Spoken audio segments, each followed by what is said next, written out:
ये इंतखाबात है कि जंग? हर पार्टी तैयार है। सो कॉल्ड पॉलिटिकल इकोनॉमिक्स जो हमें मिले। बच्चों के दांत टेढ़े निकलते क्यों हैं? चीनी लेट इंट्रोड्यूस करवाई जाए। It was a very long travel, very long journey. ये सैलाब आता है तो वो कचरा वहाँ से शुरू करता है। आप 5 किलो आटा दे दें, ट्रैवलिंग भी हो सकती है, पैसा भी आएगा।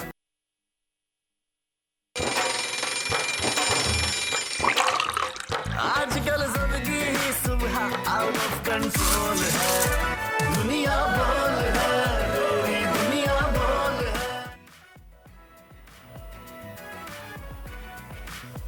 बिस्मिल्लाहिर्रहमानिर्रहीम, अस्सलाम वालेकुम, सुबह खैर। और आप देख रहे होंगे कि मैं क्यों खड़ी हुई हूँ और तलहा क्यों बैठे हुए हैं। तो मैंने कहा कि सबसे पहले मैं आपको दिखाऊं। नहीं मास्टर दिखाएं, मुझे अपना ड्रेस दिखाना है क्योंकि तलहा ने कल मेरे अच्छा, उनको नहीं दिखाना है, मुझे दिखाना है। बेसिकली प्रॉब्लम सारा यहाँ पर है। शीप ने मुझे इतना जबरदस्त आज एक और ड्रेस भेजा, इतना खूबसूरत सा ड्रेस है ये। यानी मैं रोज तारीफ करूंगा तो रोज नया ड्रेस आएगा, तो आज सोच रहा हूँ बुराई कर दूं। नहीं आप मेरे लिए तो कुछ भिजवा नहीं रहे हैं शीप वाले। तलहा शीप में मैंने आपसे पहले भी कहा कि उनके पास फीमेल लॉन्च कर देंगे मेरे लिए नई रेंज यार, not an issue for sheep. पड़ेगा ना। पहले देखिए आप थैंक्स भी कह वेरी सकते गुड हैं। मॉर्निंग, बहुत अच्छी लग रही है शीप का शुक्रिया जिन्होंने आपके लिए खूबसूरत कपड़े भिजवाए। अब यकीनन मेरे लिए भी भिजवाएंगे, लेकिन आज बड़ा इंपॉर्टेंट डे है। इस वक्त बहुत सारे लोग मैच की तरफ लगे हुए हैं। पाकिस्तान अफगानिस्तान का मैच चल रहा है और साथ साथ कोर कमांडर से कल कॉन्फ्रेंस बड़ी इंपॉर्टेंट हुई है। जनरल फैज हमीद की वीडियो वायरल चल रही है, टॉप ट्रेंड्स भी है, टॉप स्टोरीज भी है, और भी बहुत कुछ हम डिस्कस करेंगे आज के शो में। लेकिन वर्दा हमेशा शो का आगाज करती हैं कोट ऑफ द डे से। एग्जैक्टली और हमारी कोशिश होती है तरह हमेशा कि आप उसको जिस तरह से एक्सप्लेन करते हैं वो एक अपना ही स्टाइल है, आपका आज क्या एक्सप्लेन करना है मुझे बताएं। और लोग उसको बहुत ज्यादा पसंद भी करते हैं और मिस भी करते हैं जब आप नहीं होते तो। लेकिन आज का हमारा कोट ऑफ द डे है कि इंसान का अच्छा इखलाक और उसकी अच्छी शख्सियत ही उसकी कामयाबी के लिए रास्ता बनाती है, क्योंकि उसकी अच्छी नीयत उस रास्ते को आसान कर देती है और बुरी नीयत उसी रास्ते को दुश्वार कर देती है। वो कहते हैं कि आमाल का दारो मदार नियतों पर है। अगर आपकी नीयत अच्छी होती है, आपकी नीयत साफ होती है तो रास्ते खुद ब खुद आपके लिए आसान हो जाते हैं। अलबत्ता अगर आप कोई भी काम, कोई अच्छा ही काम किसी बुरी नीयत के साथ या अपने पर्सनल मफाद के खातिर क्यों ना कर रहे हो तो आपको रास्ते में दुश्वारियां जरूर पेश आती हैं। और तरह अक्टूबर का आज 3rd वेडनेसडे है। Let me elaborate on that a bit as well. यकीनन जब मैं कहता हूं कि हज, रोज़ा, ज़कात, नमाज, तौहीद रुकन है इस्लाम के, इंपॉर्टेंट पिलर्स भी हैं, लेकिन मैं इनको थोड़ा सा और अच्छी डेफिनेशन में ले जाता हूं। मैं इनको ले जाता हूं अकीदा, इबादत, मुआमलात, इखलाक। जो इखलाक की बात इन्होंने कही, it's a pillar of Islam मेरी नज़र में, क्योंकि बिना इखलाक के कोई इबादत भी आपके काम नहीं आएगी, कोई नेकी आपके काम नहीं आएगी। और नीयत की जो खूबसूरत बात कही वर्दा ने, तो नीयत यकीनन आधा दीन है। दैट मीन्स 50% मार्क्स आपकी नीयत के हैं। तो अगर आपकी नीयत सही हुई, आपका अकीदा दुरुस्त हुआ, तो आपके 50 नंबर पक्के हो जाएंगे। जिसका ताल्लुक आपके दिल से है, तो दिल को यकीनन पाक और प्योर रखना बहुत जरूरी है। अब आप आगे बढ़ सकती हैं। बड़ी खबर की मैं आपको बताइए, बड़ी खबर की आवाज आई। लेकिन आज हम अक्टूबर के 3rd वेडनेसडे को डिग्निटी डे भी मनाते हैं तलहा। उसके बारे में हम आगे शो में चल के बात करेंगे, लेकिन फिलहाल नजर डालते हैं बड़ी खबर पे।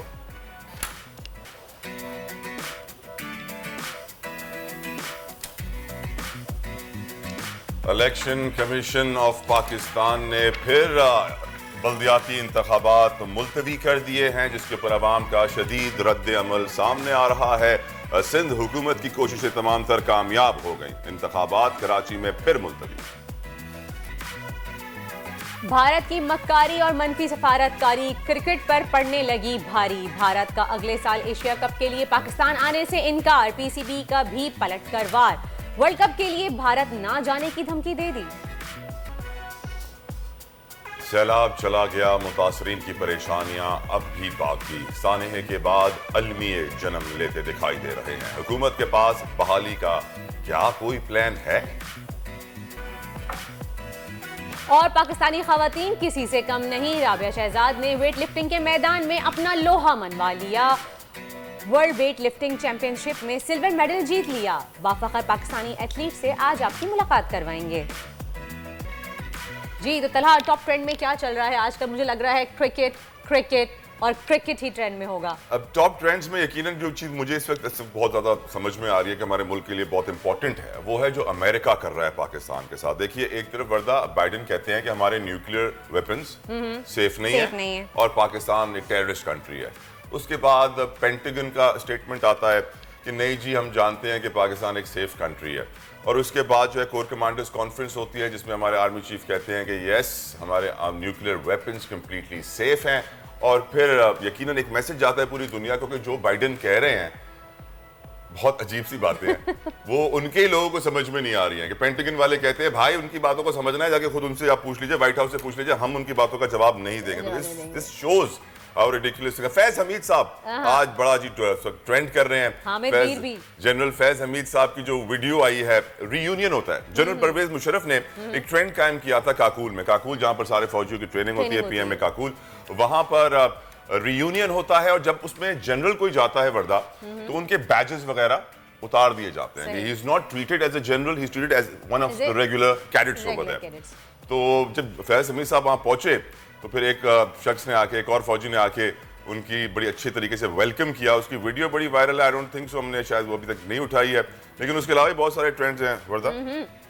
वार्म अप मैच भी ट्रेंड कर रहा है आजकल, और पाकिस्तान और अफगानिस्तान का वार्म अप मैच जारी है। 2000 से ज़ायद लोग इस पर ट्वीट कर चुके हैं और ये बहुत ज़्यादा ट्रेंड चल रहा है। PSL 8 भी बहुत ज़्यादा ट्रेंडिंग पर है। मैंने कहा ना तलहा क्रिकेट का सीज़न है तो वार्म अप मैच, PSL 8, और अच्छा लोग बहुत ज़्यादा मिस भी कर रहे हैं इस वक्त शाहिद आफरीदी को। अगर हम कुछ ट्वीट्स देखें तो आप देख सकते हैं, आपको नज़र भी आएगा कि PSL 8 भी टॉप ट्रेंड पर है और उसमें लोग कह रहे हैं कि there is no PSL without Shahid Afridi. और ये देखिए हमने कुछ ट्वीट्स भी निकाली हैं, आपको दिखाना भी चाहेंगे, लोग बहुत मिस कर रहे हैं।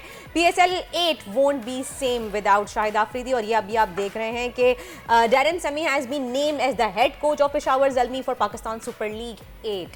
यकीनन बहुत अच्छा इवेंट होता है, 500-600 करोड़ रुपए क्रिकेट को दे दिए जाते हैं और फिर जो है बाकी खेलों को स्पॉन्सर नहीं मिलता। PSL 8 बहुत अच्छा इवेंट, 8 लिखा है तो शायद 800 करोड़ हो इस दफा वर्दा। हाँ ये बात भी है और यकीनन बड़ा इवेंट है और लोग इसके बारे में ट्वीट कर रहे हैं। आगे बढ़ते हैं आगे बढ़ते हैं और ये देखें, ये मैंने कहा ना शाहिद आफरीदी को लोग बहुत मिस कर। बस भाई शाहिद आफरीदी ने अपना दामाद वहाँ पे भेजा हुआ है ना, कैसे मिस कर रहे हैं? शाहीन को देखें और आफरीदी को याद करें, सिंपल। और आगे चलते हैं, चलें जी अब आगे कुछ नजर डालें। तला की एक टग ऑफ वॉर चल रही है पॉलिटिक्स में, सियासी मैदान में इलेक्शंस फिर डिले, जुल्म, बड़ा जुल्म। अच्छा चल क्या रहा है? कभी कहते हैं कि जी हम इलेक्शन नहीं करवा सकते, हमारे पास पुलिस की नफरी इतनी मौजूद नहीं है, सैलाब जदगान की मदद के लिए गई हुई है, लेकिन दूसरी जानिब इलेक्शन हो जाते हैं, फिर उसके फौरन बाद आपके ज़िमनी इलेक्शन हो जाते हैं, फिर आप जो हैं वो उसके लिए फिर आप डिले कर देते हैं। इलेक्शन है कि जंग है जो आपको इतनी सिक्योरिटी चाहिए वर्दा, इतने जवान चाहिए क्यों? कुछ जंग पे जा रहे हैं, इलेक्शन करने जा रहे हैं। मलिर की जो वीडियो वायरल हुई है आपने देखी है कि किस तरह की बहुत सारी वीडियोस वायरल हुई थी जो हमें कल चलानी चाहिए थी। लग रहे हैं चलाएंगे क्या? हाँ हमारे पास अगर है तो हम दिखाना चाहेंगे, लेकिन बहुत आई एम श्योर सबने देख ली होगी कि जिस तरह से वो आग की तरह फैली है, जंगल में लगी आग की तरह वीडियो कि जी मलिर के हल्के से किस तरह से जीते। अगर वर्दा आपने कल अली जैदी साहब और इमरान इस्माइल साहब जब अदालत के बाहर पहुंचे थे और उन्होंने प्रेस कॉन्फ्रेंस की थी, अगर आपने वो प्रेस कॉन्फ्रेंस देखी होगी तो आपको यकीनन मालूम होगा कि किस पे उन्होंने इल्जामात लगाए। उन्होंने पुलिस वालों पे इल्जाम, SSP मलिर इरफान बहादुर पे इल्जाम लगाए हैं, उन्होंने वहाँ की TC पे इल्जाम लगाए, वहाँ की मैनेजमेंट पे इल्जाम लगाए और कहा कि सब ने मिलकर धांधली की है मलिर में, तब जाके 13 पार्टियां जीती हैं। आफ्ताब जहांगीर PTI के सीनियर रहनुमा हमारे साथ मौजूद हैं। आफ्ताब साहब बहुत बहुत शुक्रिया, thank you for coming on दुनिया बोल है। मलिर एक बहुत इंपॉर्टेंट एरिया है कराची का। आई डोंट नो आपको इसकी इंपॉर्टेंस का कितना अंदाजा है, लेकिन मुझे जो अंदाजा है मैं आपके साथ शेयर करता हूँ कि आप जानते हैं कि आसिफ अली जरदारी साहब के वेरी क्लोज एड राव अनवार हमेशा से मलिर के SSP रहे हैं और फिर जब उनके ऊपर केस क्रिएट किया गया था, जो केस हुआ था, जो फायरिंग का वाकया हुआ था, महसूद शख्स जो जवान एक शहीद हुआ, हलाक हुआ था, उसके बाद से जो है उनको हटा दिया गया और फिर मलिर में एक और बड़े इंपॉर्टेंट ऑफिसर को इरफान बहादुर को रखा गया। मलिर में रेती बजरी का बड़ा बिजनेस है, ईरानी तेल जो स्मगल होकर कराची में एंटर होता है उसका बड़ा बिजनेस है, गुटखा मावा जो स्मगल होता है उसका बड़ा बिजनेस है। यहाँ तक भी एक्सपर्ट्स ने कुछ अजम्पशंस दी हैं, अपने एनालिसिस दिए हैं आफ्ताब साहब कि यहाँ पर तकरीबन महीने का 100 करोड़ के करीब का धंधा होता है मलिर में। आफ्ताब साहब की तरफ से मैं आपके बोल के देखने वालों को सबको मेरा सलाम। अच्छा देखिए, आपको मैं एक मजे की बात बताऊं तरह कि जो मलिर है उसी तरह मेरा भी हल्का है 252 है, जो पूरा ये गडाफ टाउन और ये मुगोपीट टाउन और ये सारा, तो यहाँ पर जब भी कोई पुलिस वाला लगता है तो वो या तो मतलब ये कि वो कोई बड़ा आशीर्वाद लेकर आता है, क्योंकि जहाँ पर कारोबार जमीनों का हो तो वहां पर आपको मालूम है कि कोई आम आदमी को नहीं रखा जाता, बहुत ही कॉन्फिडेंस वाले आदमी को किसी पुलिस ऑफिसर को रखा जाता है, क्योंकि वो एक तय होता है कि जी आपने इतनी, क्योंकि ये हम सुनते चले आ रहे हैं शुरू से कि ये थाने बिकते हैं और ये सारी चीजें।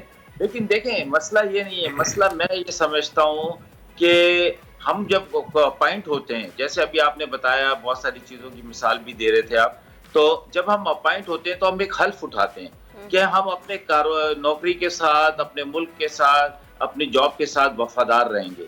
लेकिन बाखुदा मुझे आज तक समझ नहीं आया कि हम वो हल्फ क्यों उठाते हैं। या तो ये चेंज कर देना चाहिए हल्फ उठाने के लिए जगह पे जो है ना कहना कि जी मैं जो हूँ वफादार रहूँगा तो उस वक्त के हुक्मरान का है। अगर सिंध के अंदर है तो जरदारी का वफादार रहूँगा, पंजाब में है तो शरीफ फैमिली का वफादार रहूँगा, केपी के अंदर है तो किसी और का, बलूचिस्तान में है तो किसी सरदार का, इस्लामाबाद में है तो इस्लामाबाद में है तो नंबर 4 का सिफारत का। अच्छा जहांगीर साहब, एक सवाल करना था कि मलिर के हल्के की बात हो रही है, आप लोग 13 में से जो 2 सीट्स हार गए हैं, इस पर विफाक की कोशिश ये थी हुकूमत की कि जितना ज़्यादा वो लोग इलेक्शंस को डिले कर सकें उतनी ही जो पीटीआई का एक मोमेंटम बना हुआ है, एक पॉपुलैरिटी है पाकिस्तान तहरीक इंसाफ की लोगों के दरमियान में, वो कहीं ना कहीं डिले हो जाए, वो कहीं ना कहीं टूट जाए। तो हमने जो देखा है कि लॉन्ग मार्च का सब लोग इंतज़ार कर रहे हैं, खान साहब कॉल देने की बार बार बात करते हैं लेकिन कॉल में डिले पे डिले आता चला जा रहा है। और अभी जो इंतखाबात हुए उसमें हमने देखा कि पाकिस्तान तहरीक इंसाफ 2 सीट्स हार गई है। तो आपको नहीं लगता कि वाकई मोमेंटम पे थोड़ा बहुत 19-20 फ़र्क पड़ा है, क्योंकि इस तरह से 2 सीट्स हारना थोड़ी इसकी एक बात है और आवाम का इंतजार भी जो है वो ख़त्म होके नहीं दे रहा, क्योंकि कॉल पता नहीं कब आएगी। तो लॉन्ग मार्च में डिले की वजह से और हुकूमत के इलेक्शन डिले करने की वजह से ये पीटीआई के पॉपुलैरिटी पे फ़र्क पड़ रहा है। 239 में मेरी ड्यूटी थी कि मैंने 239 के कुछ हिस्सों को देखना था। मैं आपकी ईमानदारी की बात बता रहा हूँ कि मेरे बराबर में दूसरे पार्टीज के कैंप थे, वो बेचारे बैठे हुए थे। तो एक दफ़ा एक चीज़ मैं आपको सिर्फ एक मिसाल के तौर पे बता रहा हूँ कि मैं नमाज के लिए जा रहा था और 2-3 खवातीन और 1-2 मर्द के पोलिंग स्टेशन से बाहर आ रहे थे। तो मैंने उनसे पूछा भाई क्या रिजल्ट है, तो उन्होंने कहा नहीं बस आप जीत गए। मैंने कहा यार फिर भी रिजल्ट तो बता दो ताकि पता तो चले क्या है। उसने यकीन करें जब बताया तो वो इतना शर्मिंदा था कि वो रिजल्ट बताते हुए, और वो रिप्रेजेंट कर रहा था पीएसपी को, और वो कह रहा था जी हमें तो 2 वोट पड़े, फलाने को 4 पड़े, आपको 112 वोट पड़े। अब मुझे बताएं कि मोमेंटम नहीं कम हो रहा, बल्कि मैं ये कह रहा हूँ खान साहब बहुत अक्लमंदी का मुजाहरा कर रहे हैं कि वो वक्त दे रहे हैं अपने इदारों को, अपने इस्टेब्लिशमेंट को और इनके लोगों को कि भाई अभी भी वक्त है कि इससे पहले कि मुल्क के अंदर फसाद हो, मुल्क के अंदर हो 25 मई दोहराया जाए, कहीं ऐसा ना हो कि इसका इस दफा रिएक्शन कुछ और होगा। तो उससे बचने के लिए आप कोई ना कोई रास्ता निकाल लें। ठीक, और रास्ता एक ही है तला कि फेयर इलेक्शन और अर्ली इलेक्शन। अर्ली भी क्या, अब आप 2-3 महीने तो 4 महीने तो वैसे ही क्लियरली मना कर रही है ना जहांगीर साहब इलेक्शंस के लिए, वो तो साफ मना कर रही है।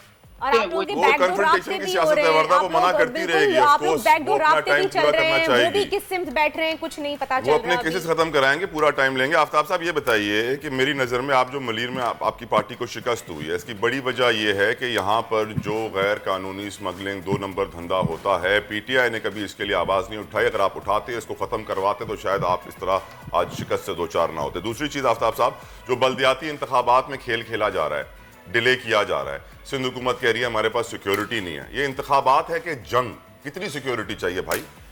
अच्छा देखिए, पहली बात आपकी बात सही है कि कोई जंग में नहीं जा रहे हम बल्दियाती इलेक्शन में जा रहे हैं और हर पार्टी तैयार है। देखें इस वक्त अगर आप देखें तो लेकिन मसला ये है कि जब सुप्रीम कोर्ट ने बुलाया इलेक्शन कमीशन को तो उसने कहा कि हम 6 महीने से पहले तैयार नहीं है इलेक्शन करवाने के लिए।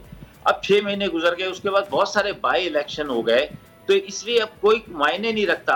अब देखें इलेक्शन कमीशन कह रहा है कि हम तैयार हैं इलेक्शन करवाने के लिए, लेकिन सिंध गवर्नमेंट कह रही है कि जी हम तैयार नहीं है क्योंकि हमें सिक्योरिटी की जरूरत है। भाई सिक्योरिटी आपको कहाँ चाहिए? अब वो बेचारे सलाब जदगान जो हैं उनके पास तो सिक्योरिटी की जरूरत ही नहीं है। Sir correct me if I am wrong, ऐसी खबरें भी चल रही थी कतर 22 फीफा वर्ल्ड कप की सिक्योरिटी पाकिस्तान प्रोवाइड कर रहा है। हाँ ये भी हो सकता है, क्योंकि देखें वहाँ अपने इलेक्शन की नहीं कर सकते हम। इन्वॉल्व हो सकता है कि वो वहाँ पे भी चली जाए, शायद कतर भी चली जाए, और ये जो एशियन कप है और ये दूसरे तीसरे जितने कप है, और फिर मेरे ख्याल में अब तो चली भी गई है ना हमारे वडेरों के जानवर, उनको देखभाल के लिए हमारी सिक्योरिटी चली गई है। देखिए आप मुझे बताएं कि अभी मैं एक मिसाल के तौर पे कहता हूँ कि जो कल टीचर्स है, टीचर्स ने मुजाहरा किया कराची प्रेस क्लब के सामने, तो फॉरेन सिक्योरिटी मौजूद थी बिलावल हाउस को बचाने के लिए, सीएम हाउस को बचाने के लिए, तो जब जरूरत पड़ती है तो सारी होती है। देखिए, आप फेयर इलेक्शन करवा दें, आप बिला खौफ, मतलब कोई उसमें खौफजदा ना हो, आप इलेक्शन करवा दें, आवाम खुद अपने इसको बचा लेगी। लेकिन जैसे मलीर के अंदर हुआ, आप कहेंगे कि जी जब आप वहां बचा सकते थे तो वहां क्यों नहीं बचा सके, इलेक्शन धांधली होते हुए।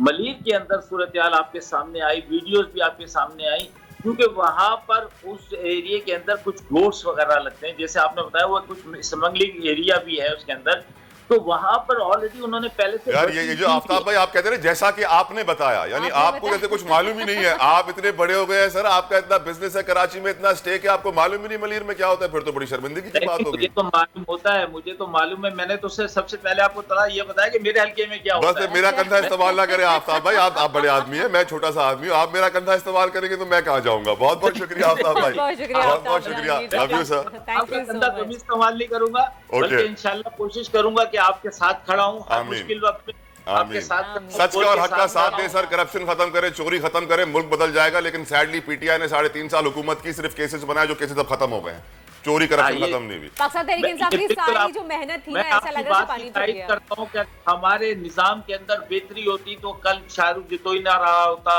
है, ये सारे रहा नहीं हुआ होते, हमारे निजाम में बहुत बड़ी गड़बड़ है। अफसोस हमारे निजाम खान साहब बोले टीम अच्छी बनाए सर, आफ्ताब भाई खान साहब की टीम से ही करवाएं, आफ्ताब भाई प्लीज प्लीज प्लीज, खान साहब ने हमें पूरी टीम में खामी है, वक्त की कमी है। बहुत बहुत शुक्रिया आफ्ताब जहांगीर साहब, पाकिस्तान तहरीक इंसाफ के रहनुमा हमारे साथ मौजूद हैं। नेक्स्ट टाइम आफ्ताब भाई विल कंटिन्यू, आपसे कंटिन्यू करेंगे आफ्ताब साहब, 3.5 साल आफ्ताब साहब से आगे बहुत ज़्यादा कंटिन्यू करेंगे आगे। लेकिन उन्होंने बिल्कुल सही बात की कि हमारा निज़ाम ही दुरुस्त नहीं है, हमारा सिस्टम जो है वो करेक्ट नहीं है। अब आप देखें कल जिस तरह से जो फैसला आया है, अफसोस। देखिए आपके मुल्क में कोई भी शख्स 11 साल जेल काटने के बाद प्रेसिडेंट ऑफ पाकिस्तान बन सकता है, तो आपको क्यों ऐसी हैरत होती है? वर्दा you should be used to it. यहाँ तो बड़े से बड़े क्रिमिनल्स यूं आजाद हो जाते हैं। कायदे आजम जिंदाबाद है, कायदे आजम जिंदाबाद सिर्फ उन लोगों के लिए जो लोग बड़े हैं, जो गरीब है वो बेचारा तो पिसता ही रहता है। और लोअर कोर्ट्स में जाए ना वर्दा, कोर्ट्स सारे केसेस सारी सजाएं सिर्फ एक गरीब आवाम के लिए हैं जो एक चोरी के केस में मुलव्विस है या फिर कोई डाका डाल लेता है, लेकिन जो कातिल है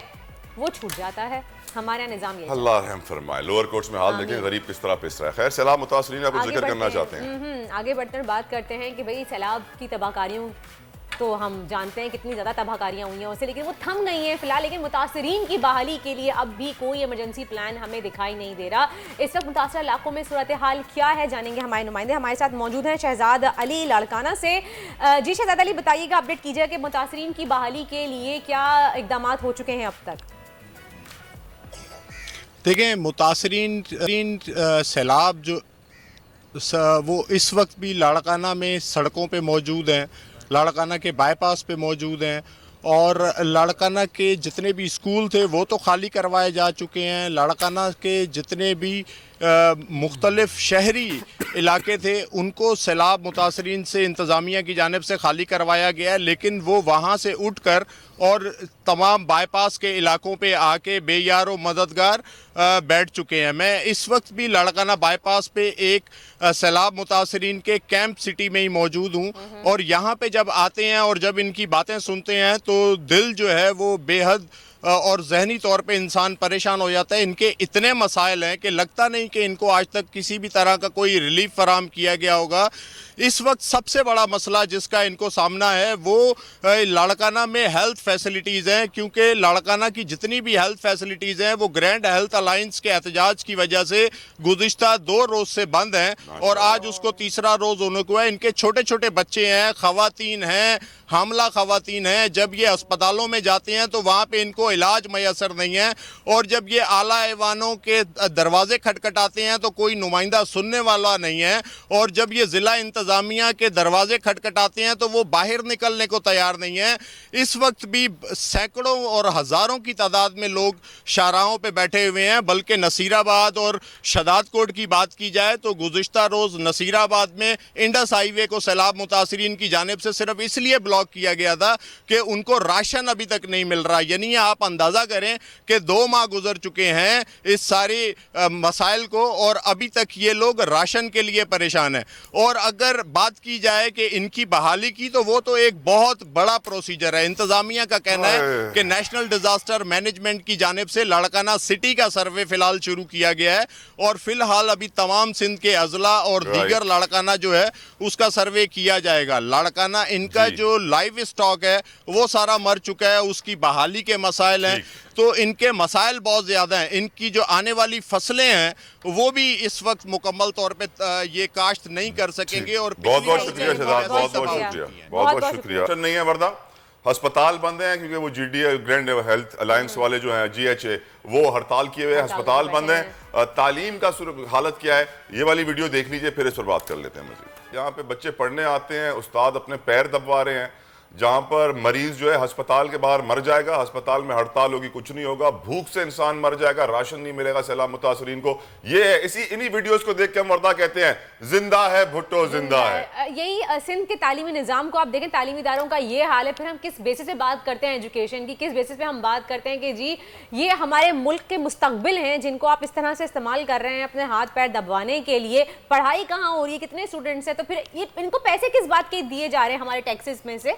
यकीनन चोरी है ये, चोरी और ऊपर से सीना जोरी सिंध के साथ जो इस वक्त किया जा रहा है। सिंध पहले तरक्की याफ्ता सूबा था लेकिन कराची के साथ जुल्म इंतहा को पहुंच चुका, सिंध के साथ इंतहा को पहुंच चुका, तबाही बर्बादी अफसोस अलमिए साने हर सड़क पे आपको, हर गली पे, हर नुक्कड़ पे मिलते हैं। लेकिन फिर भी लोग कहते हैं भुट्टो जिंदा है। मैं हैरान हूं कि कायदे आज़म मोहम्मद अली जिन्ना रहमतुल्लाह अलैह, अल्लामा इकबाल रहमतुल्लाह अलैह, वो मर गए, भुट्टो जिंदा है।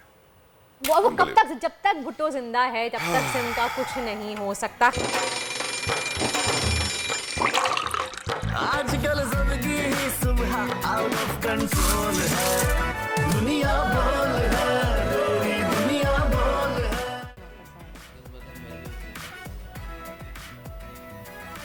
Welcome back after the break. आप देख रहे हैं दुनिया बोल है और अपडेट करते हैं आपको कुछ खेल के मैदान से। तला क्या स्कोर हो रहा है? स्कोर तो नहीं, फिलहाल हम भी बताएंगे आपको कि एशियन क्रिकेट काउंसिल के सदर और भारतीय क्रिकेट बोर्ड के जो सेक्रेटरी हैं जय शाह, उन्होंने एक मुतनाज़ बयान किया है। पाकिस्तान से अगर हम कहें कि दुश्मनी का इजहार किया तो गलत नहीं होगा। उनका कहना है कि 2023 के एशिया कप में भारतीय टीम पाकिस्तान नहीं जाएगी खेलने के लिए, जिसके बाद पाकिस्तान क्रिकेट बोर्ड ने भी एक मुख्तलिफ ऑप्शन पर गौर करना शुरू कर दिया है और भारत के ना आने के फैसले पर PCB ने वर्ल्ड कप 2023 में भी ना खेलने पर गौर किया है। और ये सब कुछ फिलहाल सिचुएशन चल रही है, लेकिन मेरी समझ में नहीं आ रहा कि इस पे ICC का रोल कहाँ है, वो क्यों? देखिए ICC का आपको मालूम होना चाहिए वर्दा, शुरू से उसमें इंडियन पॉलिटिक्स बहुत स्ट्रांग है, जिसकी वजह से ICC को बहुत इजीली इंडियन क्रिकेट बोर्ड जो है वो मनूवर कर जाता है, अपनी शराइत मनवा जाता है। एक ट्राइका क्रिएट हुआ था जिसकी वजह से हम देखते हैं कि हमेशा ICC इंडियन क्रिकेट बोर्ड को फेवर करता है और उनकी साइड लेता है, क्योंकि ऑफ कोर्स इंडिया से स्पॉन्सर जितना आता है ना पूरी दुनिया से, जितना पैसा वो लोग निकालते हैं कोई भी नहीं निकालता। खैर इजाज़ वसीम बाकरी हमारे साथ मौजूद है, इससे मजीद बात करेंगे, उनसे जानेंगे कि उनका क्या कहना है इस पे। जी वसीम बाकरी, अस्सलाम वालेकुम। बताइएगा आपको क्या लग रहा है कि जो मैं बिल्कुल ठीक, हम लोग दोनों ठीक हैं। आप बताइए आप कैसे हैं? आपकी दोपहर हो रही होगी अभी दोबारा से, है ना, ऑस्ट्रेलिया में? यस, ऑस्ट्रेलिया में इस वक्त 4 बज रहे हैं। 4 बजे, मुझे याद है कल आपने टाइम मेंशन किया था। अच्छा बाकरी साहब ये बताइएगा कि जो सिचुएशन चल रही है इस वक्त, इंडिया की तरफ से एक नेगेटिव पॉइंट ऑफ व्यू आ रहा है, फिर हमारे PCB वाले भी इस पे गौर कर रहे हैं कि वो ना खेलें, क्या हकीकत में ऐसा हो सकता है? ये पॉसिबिलिटीज हैं? देखिए, भारतीय क्रिकेट बोर्ड का कल मुंबई के अंदर इजलास हुआ था, क्योंकि जो इंडियन क्रिकेट बोर्ड के पहले सरबराह थे सौरव गंगुली, उनका कल आखिरी दिन था और रॉजर बिनी नए BCCI के प्रेसिडेंट बने। तो उनके पहले इजलास में ये फैसला हुआ कि वो 2023 के एशिया कप में पाकिस्तान अपनी टीम नहीं भेजेंगे। और ये बाहर आकर जो BCCI के सेक्रेटरी जनरल हैं जय शाह, जो कि भारतीय वजीर दाखिला के भाई हैं, अमित शाह के भाई हैं, और ये फिर एशियन क्रिकेट काउंसिल के प्रेसिडेंट भी हैं। तो उन्होंने आके बाहर ये कहा कि जी हम पाकिस्तान के अंदर एशिया कप खेलने नहीं जाएंगे। और जो उन्होंने दूसरी बात की वो ये की कि एशिया कप पाकिस्तान के अंदर नहीं होगा। हालांकि एशियन क्रिकेट काउंसिल के प्रेसिडेंट होने के नाते उनको पहले ACC की जनरल काउंसिल में जाना है, ACC की जनरल काउंसिल में जाकर फैसला होना है। और ये एशियन क्रिकेट काउंसिल के कवायद और ज़वाबित के अंदर लिखा हुआ है कि होस्ट कंट्री फैसला करेगी कि क्या वो अपने मुल्क के अंदर इवेंट करवाना चाहते हैं या उस इवेंट को वो अपने मुल्क से बाहर न्यूट्रल वेन्यू पे करवाना चाहते हैं। तो ये पाकिस्तान के पास इख्तियार है कि वो टूर्नामेंट को अपने यहाँ करवाएंगे या टूर्नामेंट को पाकिस्तान से बाहर करवाएंगे। जहां तक पाकिस्तान क्रिकेट बोर्ड के, अब क्योंकि कोर्ट पाकिस्तान क्रिकेट बोर्ड के कोर्ट में आ चुकी है, अब ये पीसीबी ने फैसला करना है कि क्या वो टूर्नामेंट यहीं करवाते हैं और इंडिया के मैचेस न्यूट्रल वेन्यू पे करवाएंगे या फिर पूरा इवेंट न्यूट्रल वेन्यू पे जाएगा। लेकिन ये दोनों क्रिकेट बोर्ड्स की अब बहुत बड़ी जंग छिड़ गई है, क्योंकि 50 ओवर वर्ल्ड कप इंडिया के अंदर 2023 में हो रहा है। नवंबर अक्टूबर में अभी टूर्नामेंट का शेड्यूल आना है। तो अगर इंडिया 2023 का एशिया कप पाकिस्तान में नहीं खेलेगा तो फिर पीसीबी के पास ऑप्शन है, वो वर्ल्ड कप खेलने इंडिया नहीं जाएंगे। वो कह देंगे जी आप हमारे मैचेस बांग्लादेश में रख दो, श्रीलंका में या यूएई में रख दो। लेकिन क्योंकि मोदी सरकार जो है वो पाकिस्तान के साथ सरहदी ताल्लुकात, तिजारती सफारती ताल्लुकात नहीं रखना चाहती, और पाकिस्तान का भी जब कश्मीर का एक स्टेटस खत्म किया गया था 5 अगस्त का, तो पाकिस्तान हुकूमत का भी यही स्टेटस है कि जी इंडिया के साथ किसी चीज की बातचीत नहीं हो सकती है जब तक वो कश्मीरियों को हक नहीं देते हैं। लेकिन एक चीज देखिए कि 4 दिन बाद ये दोनों टीमें यहाँ मेलबोर्न के अंदर मध्य मुकाबले आ रही हैं। 1 महीना पहले दोनों टीमें एशिया कप दुबई के अंदर खेल चुकी हैं। अच्छा, मैं आपको एक और चीज बताता हूँ, इंडियन मीडिया कल परसों से एक और चीज चला रहा है कि जी 2018 का एशिया कप हमारे यहाँ होना था तो पाकिस्तान हमारे यहाँ नहीं आया, हम एशिया कप को दुबई ले गए थे। ये 2018 का एशिया कप इंडिया में होना था।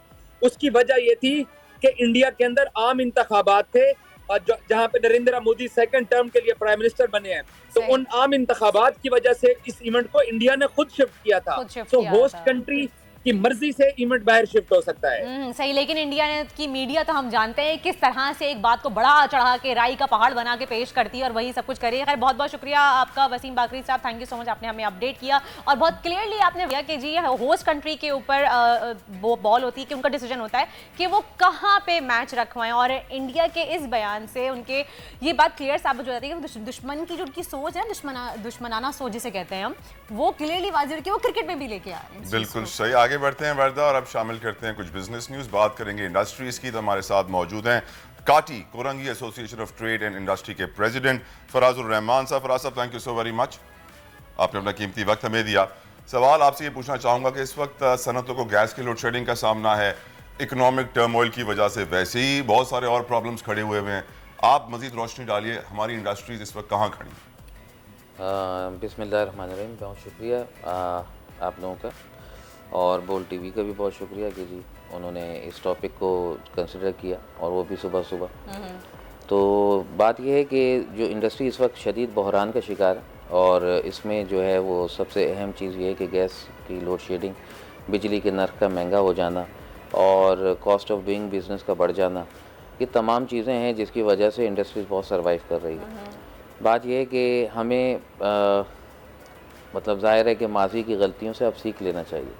अब हम 75 साल के हो गए, अगर इस वक्त भी हम जो है वो माजी की गलतियों से सीख कर और कोई कॉन्क्रीट पॉलिसी नहीं बनाएंगे अगले 20 साल के लिए, तो मैं नहीं समझता कि पाकिस्तान जो है उसका वजूद जो है वो खतरे में पड़ सकता है। लेकिन फराज साहब, हर साल ये मसला होता है, जब भी सर्दियाँ आती हैं हर साल गैस की लोड शेडिंग का मसला होता है, हर साल इंडस्ट्रीज़ को जो है वो खमियाजा भुगतना पड़ता है, गैस की लोड शेडिंग हो रही है, काम रुक जाता है। और अभी तो इस दफ़ा के सुनने में आ रहा है कि बहुत बड़ा बहरान आएगा कि इंडस्ट्रीज़ काफ़ी सारी बंद भी हो सकती हैं। अभी काफ़ी सारी हमने देखा फैक्ट्रीज बंद भी हो गई, तो इससे बेरोज़गारी भी कितनी बढ़ेगी। हुकूमत कोई एक प्रॉपर ठोस पॉलिसी क्यों नहीं बनाती जिसको लॉन्ग टर्म बेसिस पे लेके चला जाए? बहुत सही बात की आपने और बिल्कुल वही बात की जो कि हम कहते हैं कि ठोस पॉलिसी होनी चाहिए, 20 साल की पॉलिसी होनी चाहिए। गैस इंफ्रास्ट्रक्चर प्लस बिजली और जो बेसिक चीज़ें हैं इंडस्ट्री की प्रोवाइड करनी चाहिए। हम एग्री बेस्ड कंट्री थे, उसके बाद हम जब शिफ्ट हुए और इंडस्ट्रियलाइजेशन की तरफ आए तो हमारे पास सरप्लस बिजली थी, गैस थी। उसी गैस को मिसयूज़ किया गया, कोई पॉलिसी नहीं थी। उस गैस को चीप करके जो है वो चूल्हों में इस्तेमाल कर लिया गया, सीएनजी की गाड़ियों में इस्तेमाल कर लिया गया। नई ड्रिलिंग जो टाइमली होनी चाहिए थी, जो आज से 20 साल पहले आपने चीज़ें हासिल करनी थी, वो आज आप कर रहे हैं। ईरान के साथ आपकी गैस पाइपलाइन के मज़ीद मंसूबे होने चाहिए थे, मगर बदकिस्मती से जो है वो एक ऐसी कोई लीडरशिप नहीं आती जिस लीडरशिप से ये तवक्का की जाए कि जी ये पाकिस्तान के लिए कुछ कर सकेंगे। सही। इसमें मैं मज़ीद ऐड करना ये चाहता हूँ कि देखें, हमने तो तकरीबन सारे ही लोगों को आज़मा लिया। इन 75 सालों के अंदर हमें इकनॉमिस्ट जो सो कॉल्ड पॉलिटिकल इकनॉमिस्ट जो हमें मिले, तो उनकी जो बेसिक जो उनकी वो है वो पॉलिटिक्स फर्स्ट और इकोनॉमिक प्रायोरिटी पहली पॉलिटिक्स ठीक है ना। जबकि देखें पाकिस्तान मजबूत होगा तो उनकी सियासत भी चलेगी। हम उनसे ये कहते हैं कि भाई आप इकोनॉमिक को सियासत से पाक करते, आप ये जो विजन 2020 बनता है, विजन 2022 बनता है, तो ये विजन्स होते हैं। कतर जो है उसके पास क्या था, एक एलपीजी उसके पास निकली, उसने उसके ऊपर प्लांट पे इन्वेस्टमेंट की, उसने उस इन्वेस्टमेंट से जो पैसा निकला उसको कहाँ इन्वेस्ट करना है ये उसकी पॉलिसी थी। बात ये पाकिस्तान की इकोनॉमिक पॉलिसी बनना बहुत ज़रूरी है और इसके अंदर गैर सियासी तौर पे ये चीज़ें यानी गैस, इंफ्रास्ट्रक्चर, ये तमाम चीज़ें जो है ये सियासत से पाक होनी चाहिए। फराज साहब, अगर अपनी जान की पनाह मांगूँ आपसे तो एक मुश्किल सवाल पूछूँ। सर, हमारी जितनी ये बिजनेस एसोसिएशंस हैं, काटी हो गई, साइट की हो गई, दूसरे एरियाज़ की हो गई, पूरे पाकिस्तान की हो गई, ये सब मेरी नज़र में इनके अंदर भी पॉलिटिक्स आ गई है, जिसकी वजह से वो मुल्क की मफाद का बाद में सोचते हैं, अपने ज़ाती मफाद का, अपनी फैक्ट्री का, अपने कारखाने का पहले, अपने अकाउंट का, प्रॉफिट का पहले सोचते हैं।